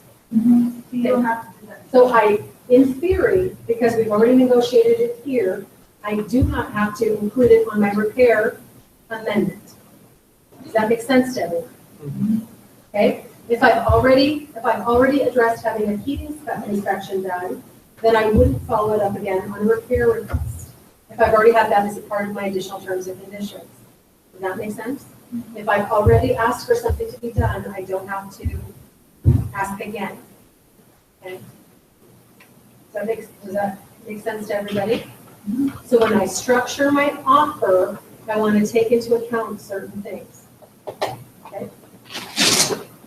Also, I may walk into a property, I spy with my naked eye, and I go, oh goody, looky here, here's the property, I've got a VA buyer, they're gonna call this, and they're gonna call that, and I'm thinking it in my mind, right? I'm thinking it, they're gonna call this, and they're gonna call that, and they're gonna call that, and they're gonna call this. But what am I saying to myself in my mind? I'm gonna let the home inspector do his job. I'm not a home inspector. Even though now, what you're noticing in 3 different reports, they had very consistent language, did they not? Some of the things that they were asking to be done. Now that you've even been exposed to 3 different home inspection reports, you're gonna know that graspable handrails are a big deal. Balusters are a big deal. What else? GFCI. GFCI outlets are still a big deal. Laundry. Yeah, that laundry vents, but I'm Mhm. not gonna crawl behind, it's not my job to crawl behind a washer and dryer to see if they have a rigid bed or not. I don't care, I'm gonna let who do that? The home The home inspector. inspector. I think that the handrail part portion of it comes because they were claiming to be, what is it called, handicap accessible. I can tell you that for probably, graspable handrails have just come into our code. I mean, we didn't have graspable handrails for like 25 years that I've been selling. So when they made graspable handrails, that was a revelation. And then again, I'm going to tell you, none of us are going to put a tip device on our stoves, so that you're going to see those come up again and again and again. Don't ask for that. Don't ask for that, because nobody's going to go do it. It's kind of a dumb thing. I'm sorry. Just the idea that your stove is going to flip on you. Don't stand on your stove door. We just say, this is not something we're going to get the seller to do. It's just silly. Yeah, or not. Or the house is sold for 15 times and it didn't have a stove tip device. And what's really interesting is the guys who go to install it say, every time we install these, they have us take it out. I mean, you'll find, it's just like that rigid vent thing and the accordion vent. The reason why accordion vent is still sold is because most laundry areas are not constructed for that rigid vent to be a thing. You have to, and because we all go change our systems and, blah, blah, blah, blah, blah, or we move it, or we get these gigantic machines that we're putting in now. We have to use a accordion style vent in order to utilize the machine. How in a way that you can explain to the buyer what to ask and what to just let pass in a way that it's not a risk for you, being that it's beyond your scope. Sure. What's the right way? Well, a couple of things that I really want you to focus on is the ones that most sellers have a difficult time fighting is when it says life safety. You have a difficult time telling me that I don't have to do a repair when it says life safety. And when I'm talking to my sellers, I'm saying, okay, so what you're telling me is you don't want to do repairs. We talked about having to do repairs. I chatted with you at the listing appointment about the fact that the buyer's going to have a home inspection and they're going to ask you for repairs. I even suggested you had a pre-home inspection so that we would know what all of these were, and we could have done all of the work in your time frame, and we could have known exactly what you were up against. Remember? Because that's what I suggest people do. Okay? So now we're here, and what we talked about has happened. So now we're at the home inspection, and we have a buyer who's purchasing the property, and it's legitimate that now that they've had an opportunity to take a look at it, the things have come up, they're going to ask you to repair those. So now let's figure out what you're willing to do and what you're not willing to do. Well, I'm not willing to do anything. Okay, well that's probably not going to work. So let's start. One of the things I do is I say, let's start putting dollars to this. Oh, it's only going to cost me like $500? Yeah. Okay, well, okay. But I mean, when you see these 3 pages, it starts to get very overwhelming. But if you read some of it, and that's what really frustrates me about all licensees is you people don't read it and start saying, okay, group things in your mind. Okay, if I had a plumber and I had to give him a list of plumbing duties, what's he going to charge me? If I'm an electrician and I have to bring him out there, what's he going to charge me? You see what I'm saying? When you start grouping things together, then they do more of a volume amount of work for less money, right? Does that make sense? Mm-hmm. Does it cost money to bring someone to look at the property? Typically not. Typically, contractors are going to come out there and give estimates to you. And then that's why it's so important that you guys have good quality contractors that you can call on. There's some of us who have contractors that we can just fax them a list and they'll give us the price. They'll say, okay, I'll do everything. I'll do everything for 10. Is that our job or is that supposed to? Typically, that's the seller's job, but a lot of times you have to help them because they don't know, right? They need help. And but I did want to emphasize the point that even a house that had been totally reconstructed in 2006 and was sold in 2014, which is how many years later? How many? 8. How many years? 2006 to 2014, 8 years later. Yeah, 8 years later, it still had repairs. It still had repairs. Okay, a house that was totally reconstructed still had repairs. Does that make sense to you? And then houses that were similarly situated in age, like we had one in the 60s, had a lot more repairs, and one in the 70s, because the homeowner was just crap-tard. He made his own repairs, right? This dude made his own repairs. Who in their right mind goes in and cuts holes in their, I mean, who does that? And who wouldn't, when your heating system got tagged and shut down, wouldn't have had the heat turns that payment, wouldn't have had done that. Does that make sense? That doesn't make any sense, does it? Let's see. Okay, okay. Repair amendments, 3 of them on these 3 properties. Wednesday. Homework. Who has to do their listing appointment with me? Everybody? Everybody but Phil. Everybody but Everybody, Phil. so far, Phil by default has won the listing. Phil. Nobody's even fighting for it. Nobody's Fought even for it. trying. I'm more impressed with you than I was a minute ago. Oh. Can I just negotiate a sunset on this deal? Yeah, I know, right? I know. Nobody has come to my listing. I was like shocked and amazed. You guys are telling me you want to be my realtor, but you don't. I know, right? It ends now. Feel that. Telling you. Totally. Sometime I can bring my son. Yeah. Go ahead, sometime. Of course I can. Of course you can. I don't know. I like the realtors. I like no problem at all. Your mom, 20 years, easy. She can cheat on you. You said you bring you. Unbelievable. What is the secret? She does. She does. She does great, does so. Yeah. She doesn't do anything for The me. way she's carrying herself, I know. it's like 50. Right? Wow. She's like, look at me. She's in better shape than I am. It's brilliant. No, I'm not going to say it, but I want to say, geez, wow, She's a cool lady, I'll tell she you that. is. I can see that. You all would be so lucky. Sometimes she's going to come teach you a little bit or no? She might. She might tell you something that I don't like. Because probably with your experience in the business for 40 years. Right? Wow. Right. Wow, brilliant lady, thank you. You're very welcome. Talk to you later.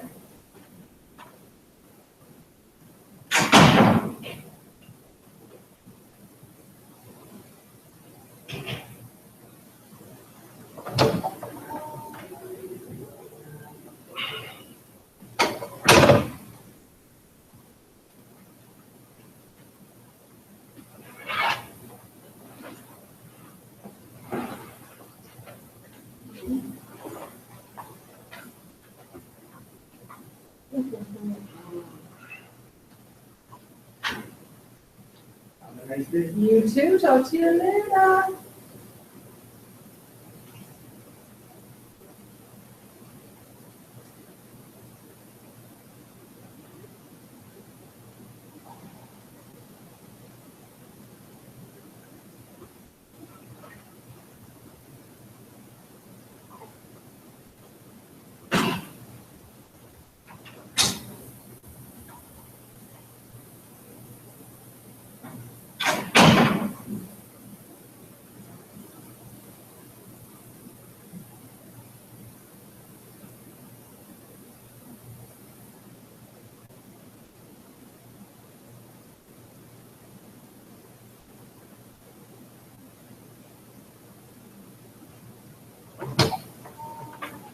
Hey, so just I guess you're my manager. Are we on still? We are doing the